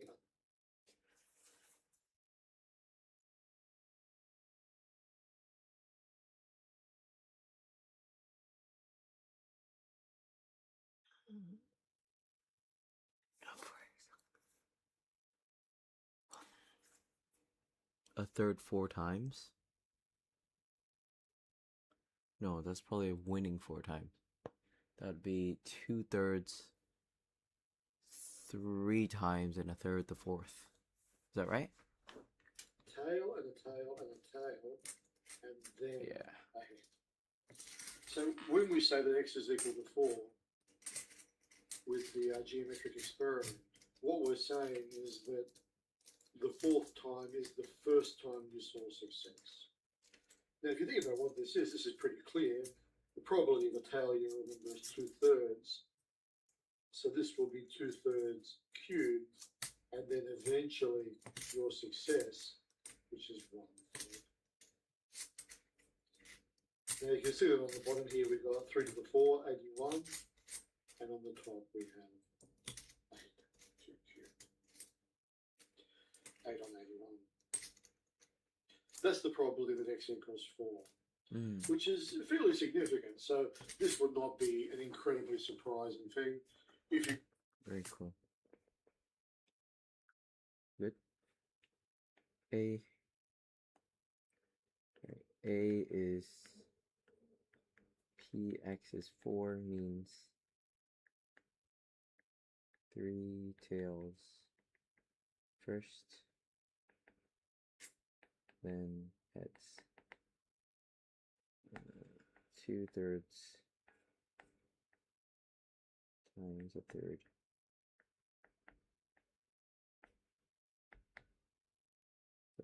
The p of x is equal to k for k is equal to the probability of p q. So it's equal to p to the k minus 1 times q.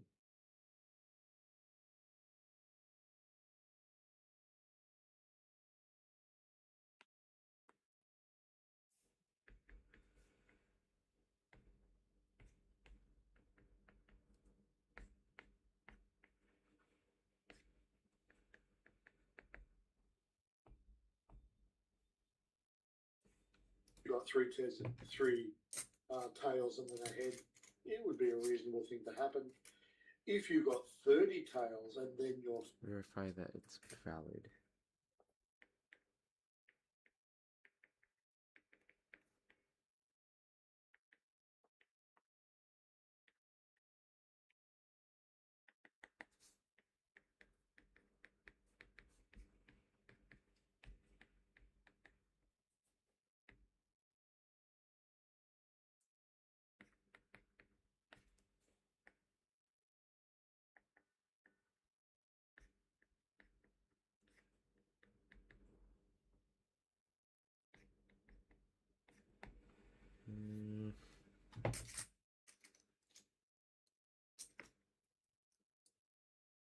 Limits. Pull the third out.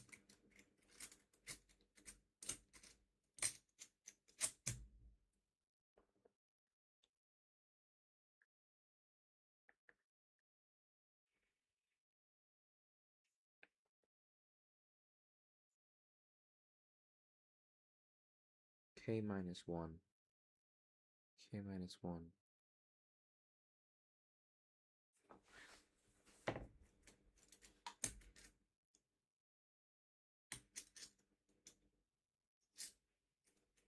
If it goes to 3, then it's correct.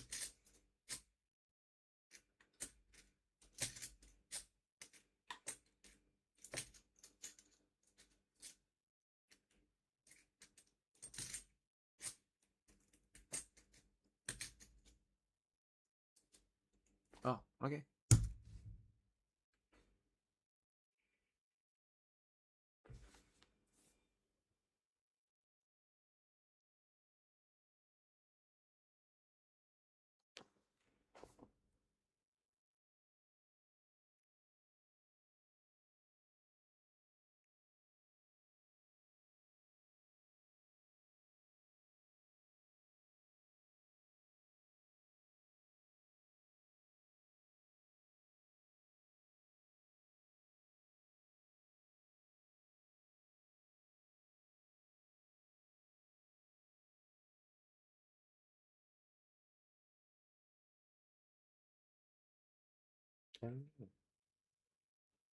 How do you think of shit like this?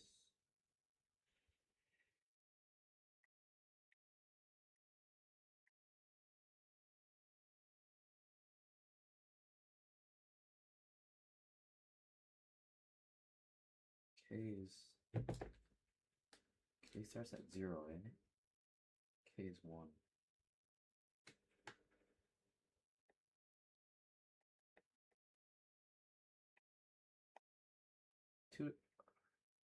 Two to the 0 over 3 to 0 is 1, plus 2 over 3, plus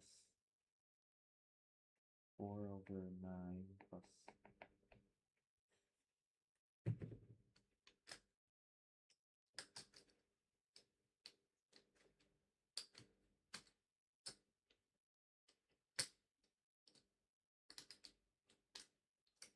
I don't know.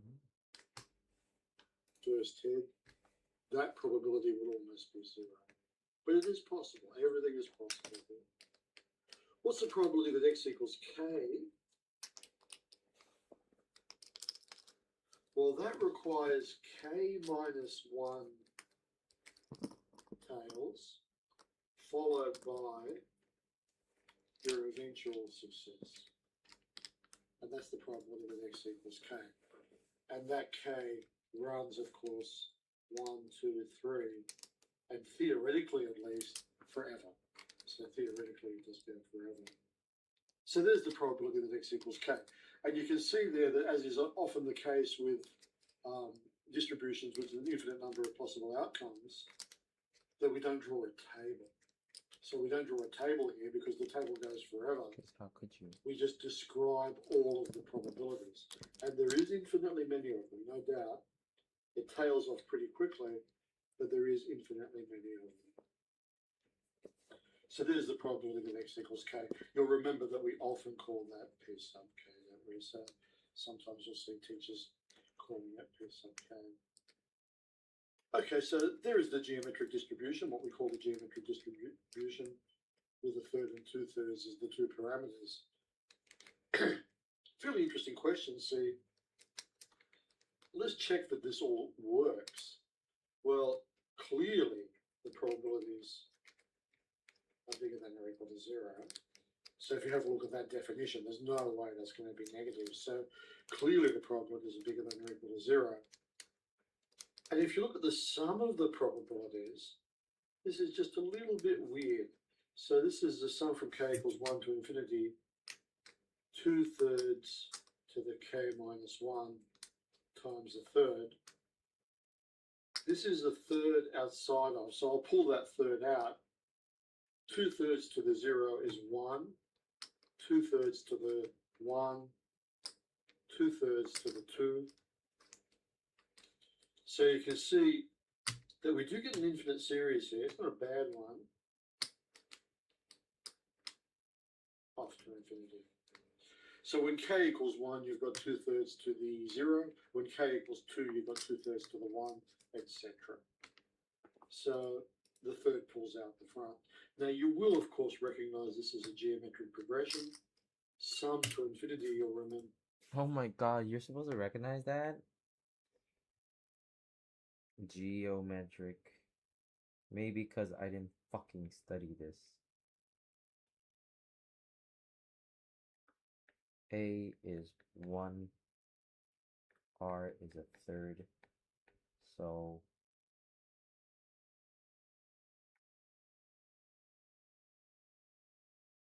is it like this? A minus R? Right. A minus R over 1 minus R? Sum to infinity geometric series. A times A over 1 minus R.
Are the binomial coefficients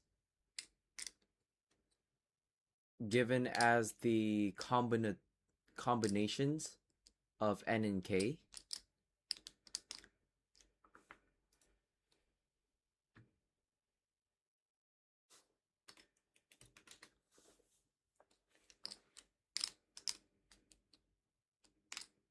Wow. So that's where the 1/6 whatever it comes from.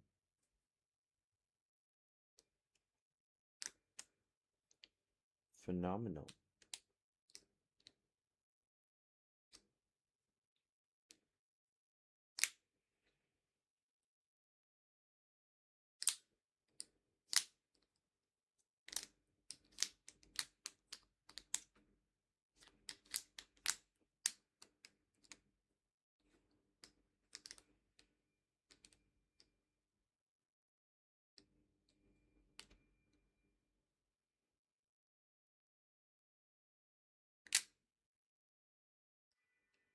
Multiply or divide?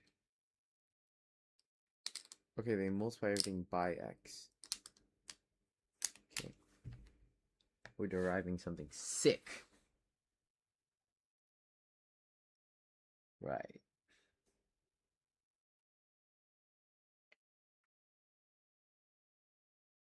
Then this x, this is k minus 1 plus 1 is k.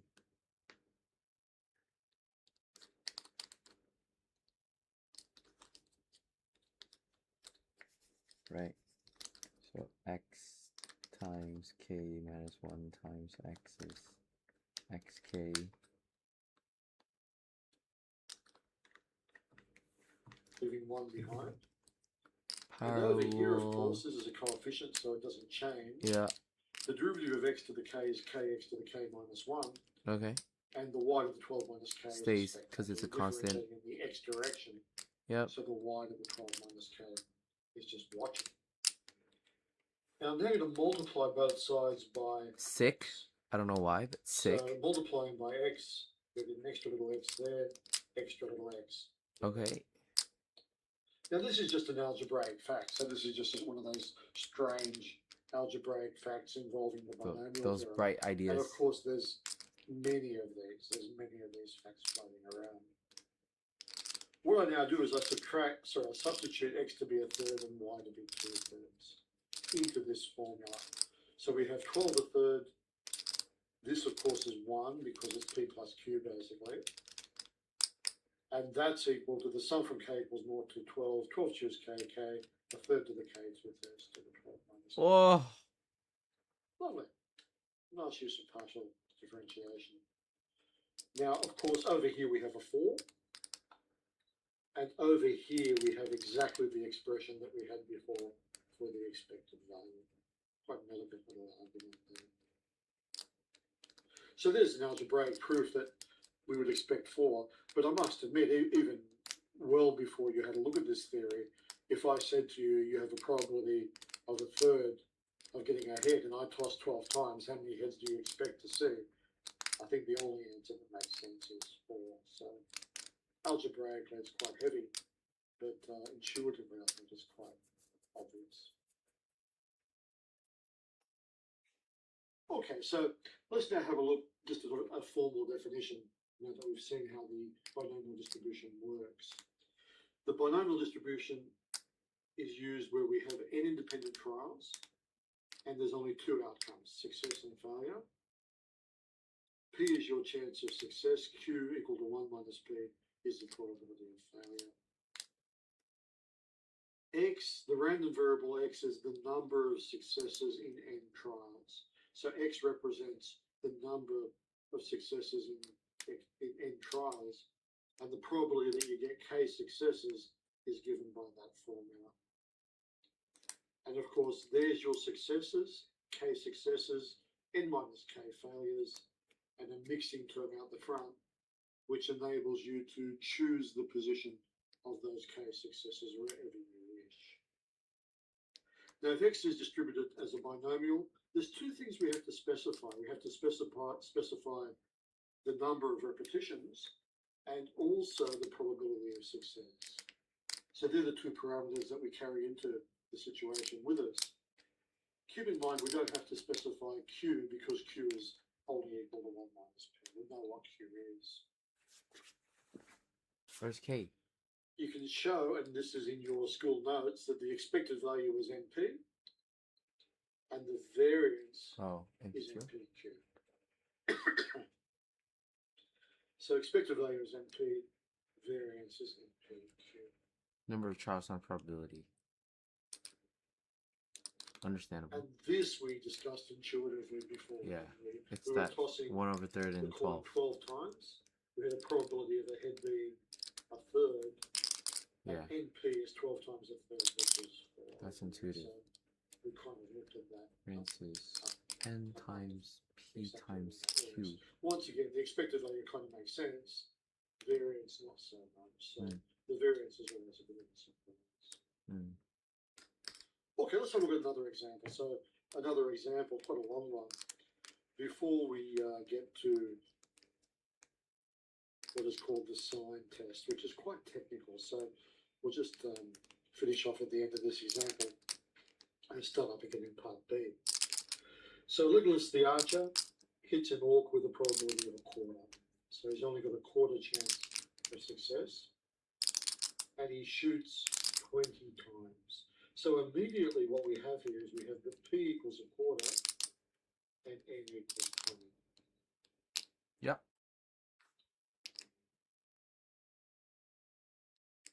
X is the number of orcs he hits in his 20 shots. So he's got a probability of a quarter of hitting the orc.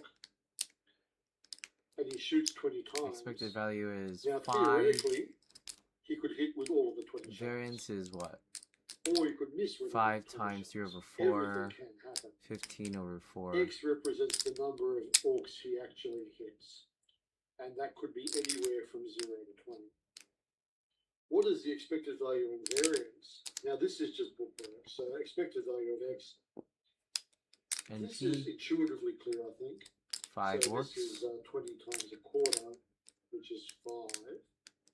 And I think it's fairly clear that that's what you would expect. If you shoot 20 times with a quarter chance of success, you would expect I hit to one be orc. successful 5 times. So I hit 5 The times. variance, NPQ, Not so much. which is 20 times a quarter times 3 quarters, Yeah. which is what it is. What is that? 60 on 16? 30 on 8. Now this will be a little bit more important for us later on. So later on we will need this data. So we will need to be able to calculate mean and variance for a binomial experiment. So make sure you remember these two formulae. They're not that hard to remember actually because NP makes a lot of sense. Okay. For expected value. What do we remember already? It's that there's e to the x for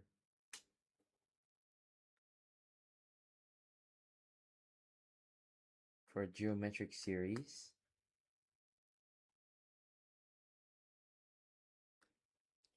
There's var x, which is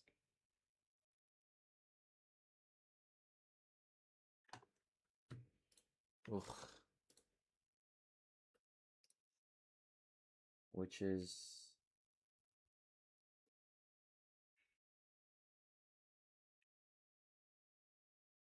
this. We have e to the ax plus b is a e to the x plus b, whereas var is ax plus b is equal to a squared var x.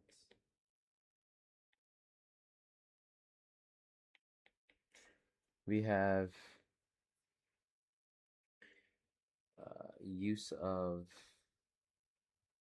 S infinity. If GP, we have A minus 1 minus R. If calculus, we have Taylor series.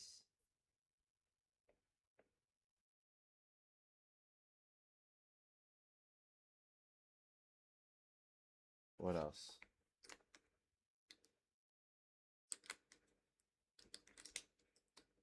We have var x is equal to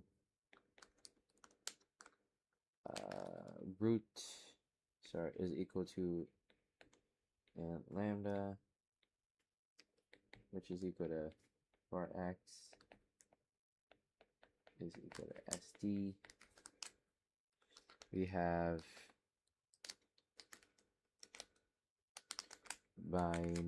do we do anything else before binomial?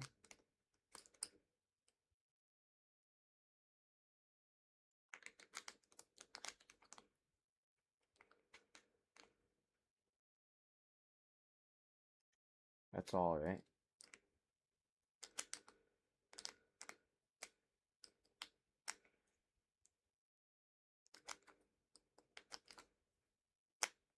Not to infinity, my bad.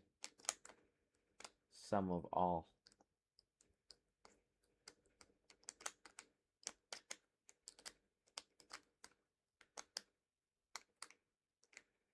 Oh, that's a cool one. Var x is e to ex squared.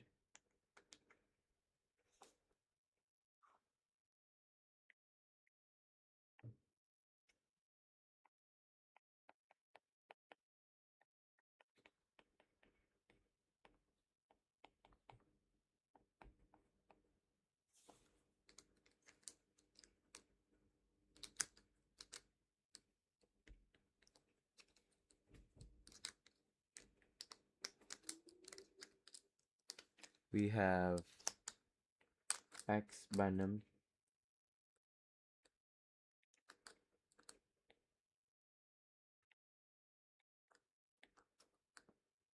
We have expected value. Sorry, probability.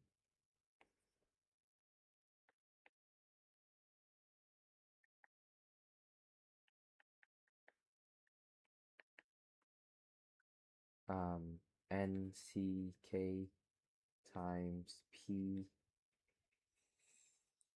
K times Q N minus K P is equal to 1 plus Q. Sorry, P plus Q is 1.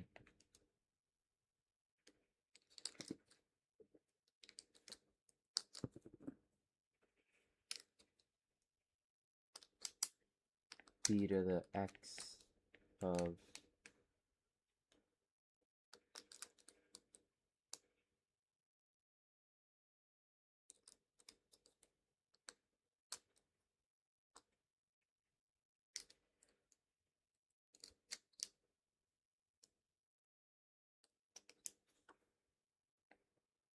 is n times P. Var x is npq. There's another one, geometric series. E to the x is 1 over p. Var x is q over p squared. Where's that one from?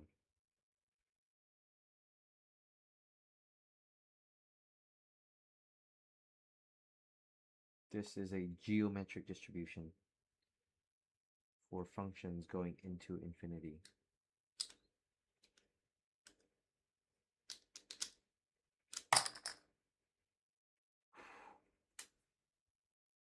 Geometric distribution.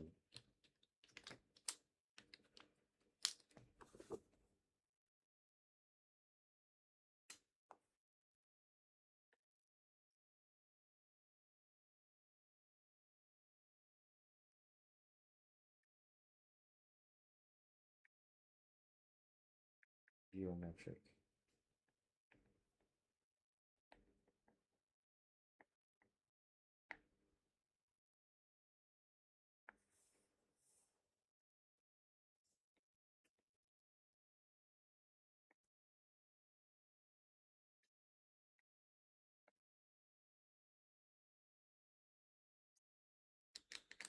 Anything else?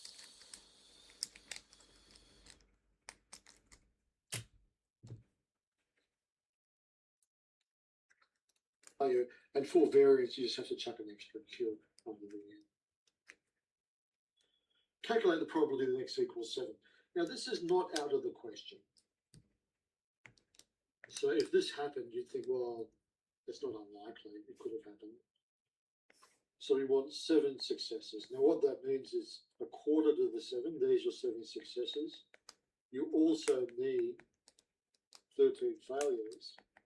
And out the front, you need a 20 chance. And of course, that's simply choosing the position of your 7 hits from your 20 shots. Yeah. Var. Did I write that? Yes. So these go together.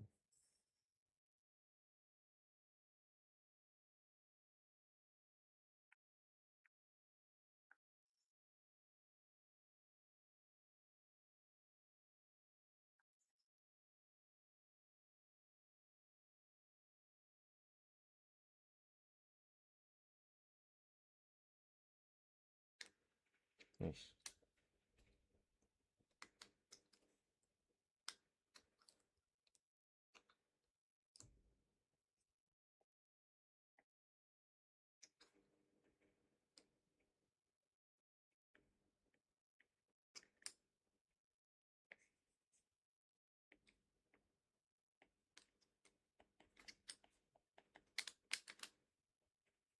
Discrete.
I think we go red.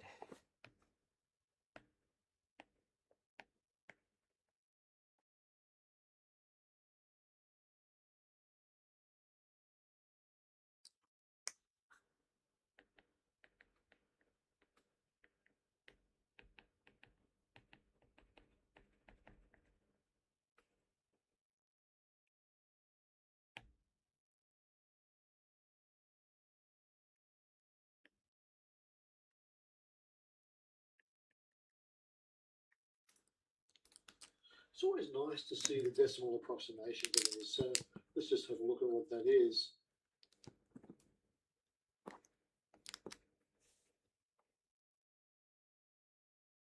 Oh, sorry, it's down here. So there it is, 0.112. 0.112.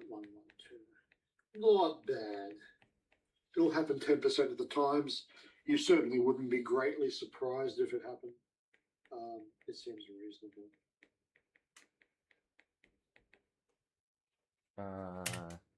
20 shots. C7. P success times probability of success equals 1/4 K times NK.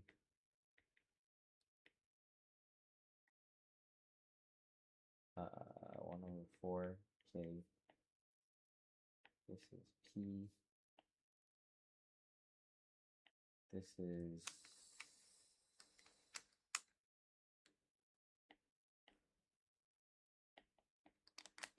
Q. 20 minus 7 is 13, which is approximately equal to 0.112. Okay, C is 17 hits and 20 shots. P X is equal to 17 means 17 choose 20. Sorry, 20 choose 17. With us getting it quarter of the times.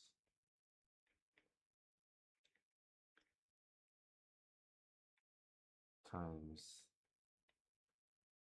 3/4 of the times, which is approximately equal to a lot smaller number. Ugh. This lead. That's 0.00000000028. Tiny number. It's not 0, but it's essentially 0, so it's very, very close to 0. Now, in terms of what we're going to have a look at next, it's important to just discuss what's happening here. Both of these outcomes are possible. So both of them is definitely possible because I've calculated their probabilities. So I do know that they're possible. But this one is within the realms of possibility. You could say, well, that probably could happen. Whereas this one, if you were to hear about that, you'd express enormous doubt. So if you were to hear about this event, you'd think, well, that's probably not true. It's almost impossible for that to be true. So it's probably not true.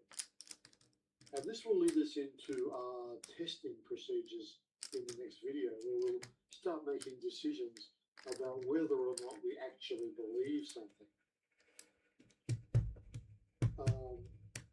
Let's just answer D. What is the exact probability that he hits at least 2 orcs in 20 shots? It's just not that one now. So we want the probability. He hits at least 2 orcs in 20 shots. His P of X is larger than 2.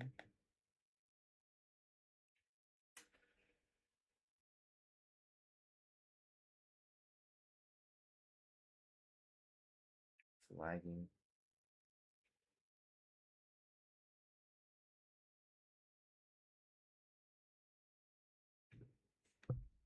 You would sum them up, right?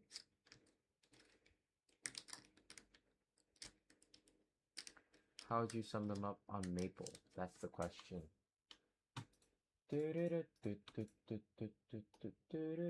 Okay.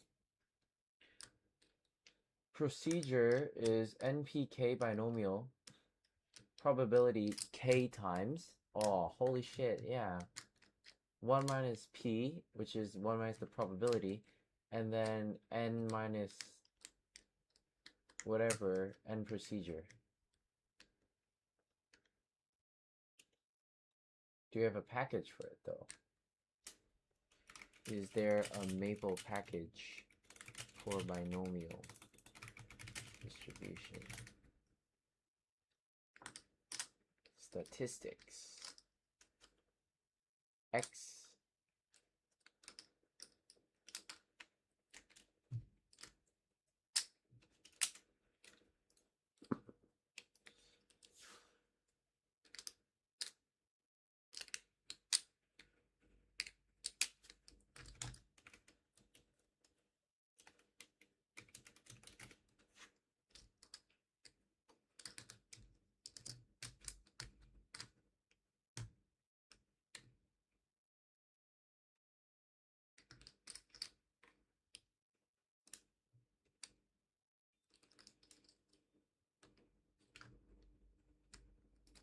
Okay.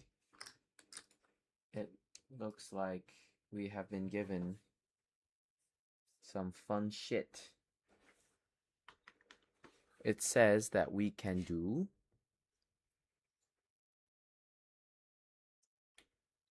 statistics with statistics,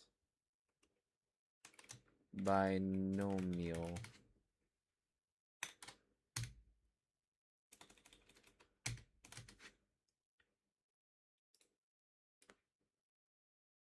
CDF. I see bubble chi-squared,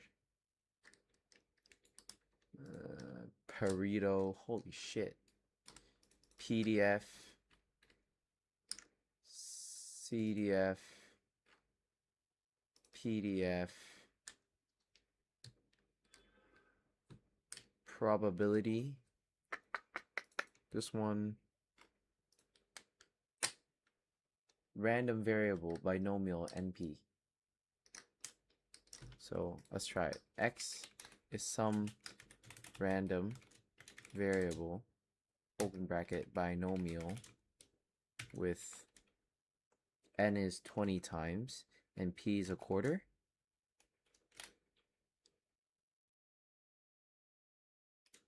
Probability, x is less than 1, 1 minus the answer, and we evaluate.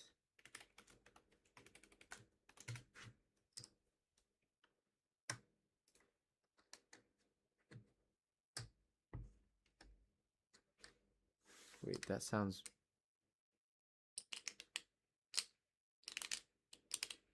less than 2. Less than 2.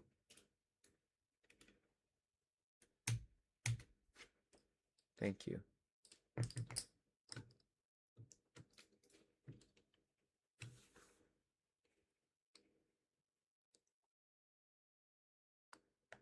Means 1 minus p of x less than 2. Right? Then using x as some random variable, open bracket, binomial, open bracket, 20 shots,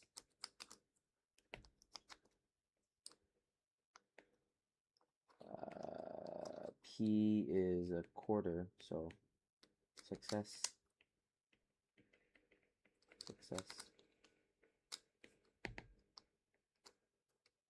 Then we're going to do p of x less than 2 is something. I don't know.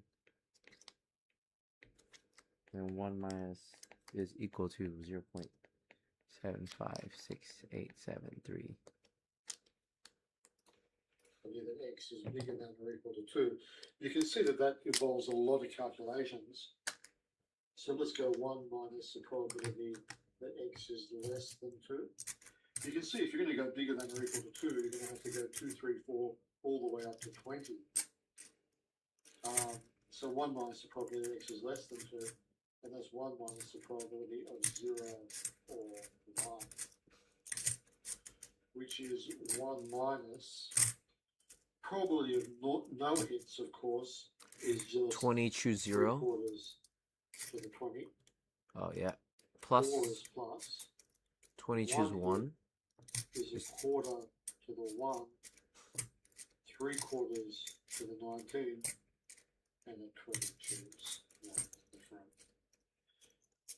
So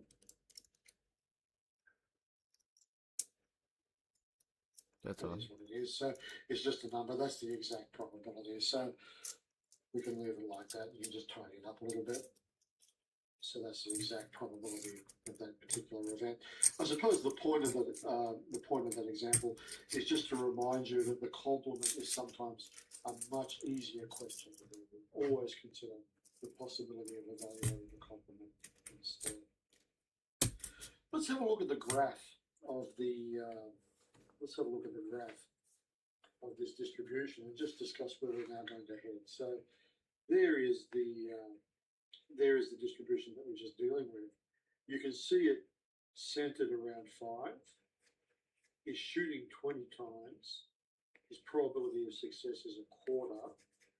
So we would expect the most likely outcome is 5, which indeed it is. So you can see that 5 has the maximum probability there. As you move away from 5, left or right,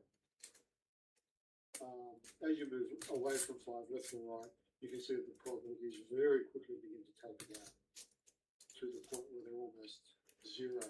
By the time you're at 12, you can't even see the probabilities anymore. Now, the question now is this. If an event ends up right up here or right down there, so if a particular event is really a long way into the tail, most likely you're not going to believe it. So the further an event is away from the center, the more doubt you have that that event is true, if someone's actually telling you that they did that. And there will be a point, where beyond that you simply don't believe it. And you can see here in this example that the probability that x equals 7 is around about 11%. That's believable. So if someone came to you and said, look, I hit 7 orcs, you'd say, well, that's probably true, I can believe that. But the probability that he hit 17 really is unlikely. And if you heard that story, you would probably reject it. And you'd say, no, I don't believe that. The probability is just way too small. Now, the central question then is, well, how small is way too small? Significance how small testing. Does the probability have to become before you start to have doubt? And that's very much up to you. Different people have different thresholds. In this course, Is that what they call we're it? going to use Fine. fives. But some people use different levels of significance. Now, what that means, if we have a 5% level of significance, what that means I mean, within 5% is if you is chill. find yourself in the upper or lower 5% branches, in the tails there, Then I don't believe. probably you'll no longer be believed. Probably that claim that you made is not true. Now, you can change that 5%, you can make it bigger, you can make it smaller. If you make it really small, say you go down to 1%, that means that you'll believe much more. You'll start rejecting things only when they're in the 1% tail. And that's essentially what we'll be doing in the next video. We'll be having a look at rejecting certain claims based on how likely they are. So if someone makes a claim and you calculate the probability of that being actually true, and you find that that probability is 0.5%, 0.005, most likely you could return and say, look, I just don't believe that statement. But that's what we're having a look at in the next video. So these are called sign tests sometimes, different types of tests we can use. This is a very small taste of something called hypothesis testing, which is a very big branch of probability and statistics. Second year math? We're just giving you a slight taste of what it means to run one of these tests. I'll see you over in part B.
you.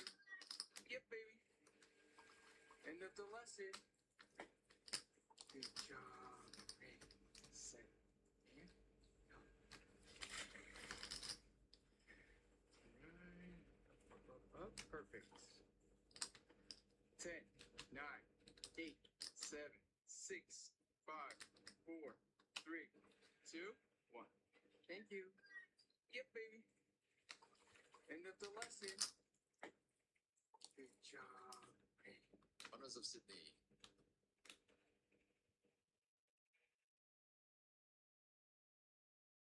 For 20 of the greatest school fucking made the game public, or tribe turned out to be. Free lurkers! Your cousin and a guy who clicked by accident. My community is powerful. Then why does your ad sound like join my community? Got whispering through a mountain.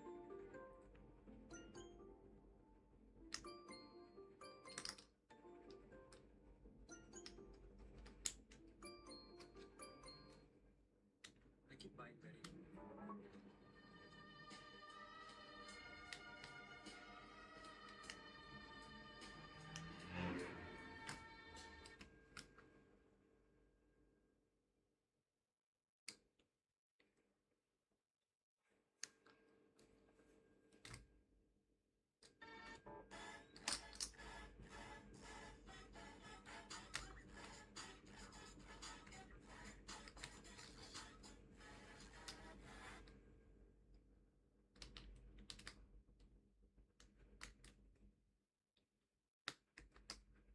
I'm live from this cat fuck.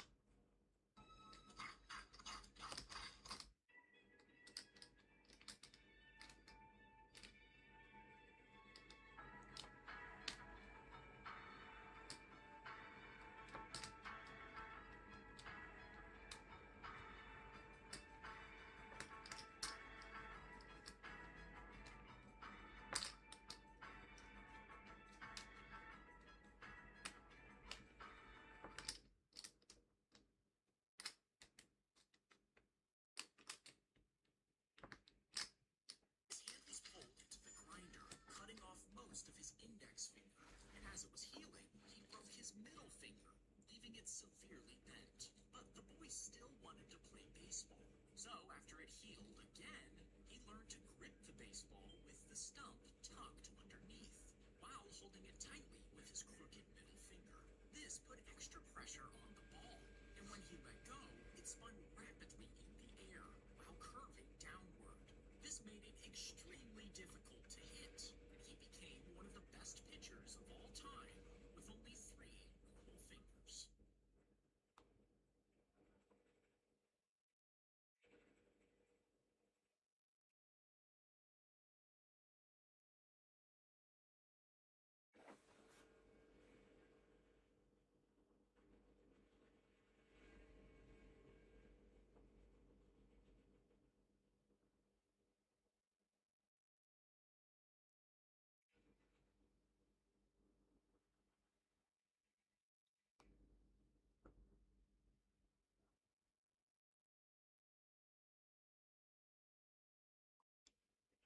He lost 400 pounds? Close to it. 18 months. That's amazing. Went raw fruits and vegetables. Here's a guy who's eating 8 egg McMuffins a day for breakfast and 2 liters. Someone that was weighing near 700 pounds. You're putting them on raw fruits and vegetables. The worst advice I've ever had. I'm so hungry. New macro is 150, 260.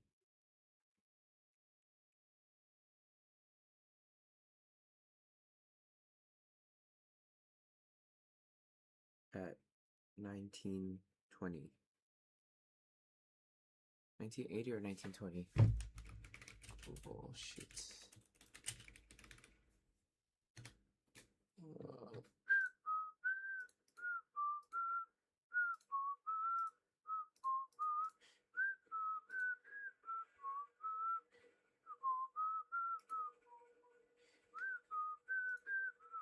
What the fuck?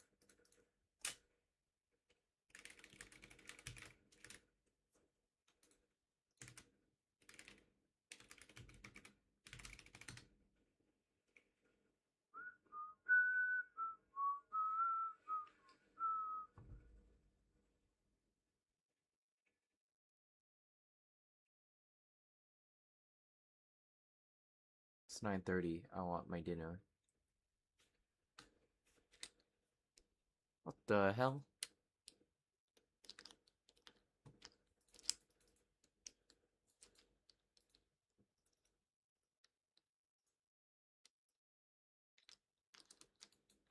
$19.40, which is what, 200 calories off or something. He's trying to see if we can take away all of that. 14 weeks of fat loss?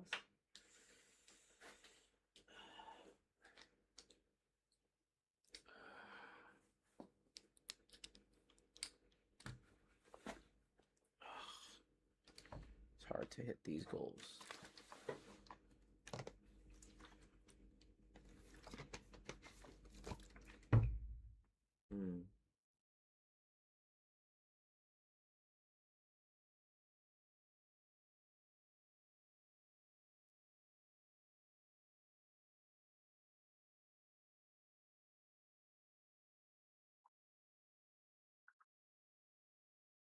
Right, if I have one more burrito,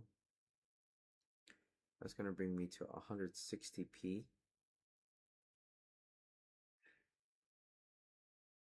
Oh, that's with 10 grams of honey. Huh? Oh, this one. Tortilla, chicken, canola oil, honey sriracha.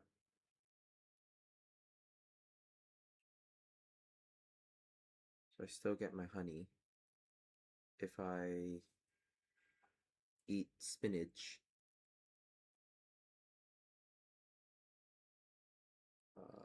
100 grams of spinach, 1980. That's 40 over.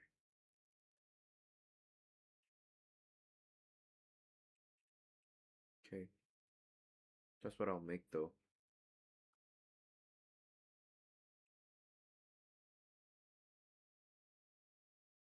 And then I'll eat the shreds supplement. Okay, we're done with. Okay, we have one more sign test, then we're doing continuous random variables. And then by 12, I want to finish core.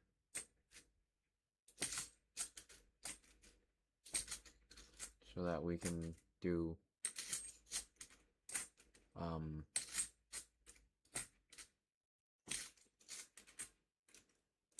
we can do 2020 papers.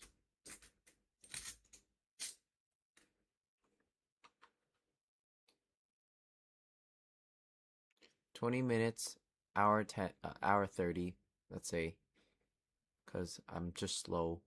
Another hour 30, 3 hours. Another hour 30, 4.5 hours. It's 9:30. 4.5 hours is maybe like 1. Sorry, maybe like 2. 2, that's if I study from now. I'm gonna go take a shower and eat. So maybe we sleep at 3, 4, or 5. Tomorrow we'll skip the math lecture because we're already studying ahead on the math lecture. We'll chat GBT our COM 1100 shit and then show up to the COM 1140 lecture and then grind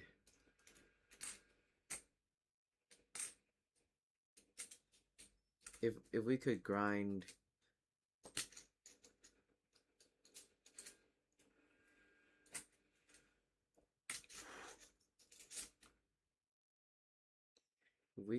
the lectures, we'll be fine, right?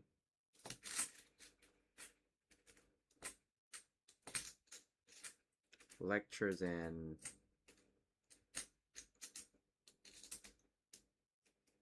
core group. I want to finish a core group. It takes 2 hours. Okay, see you guys in a bit.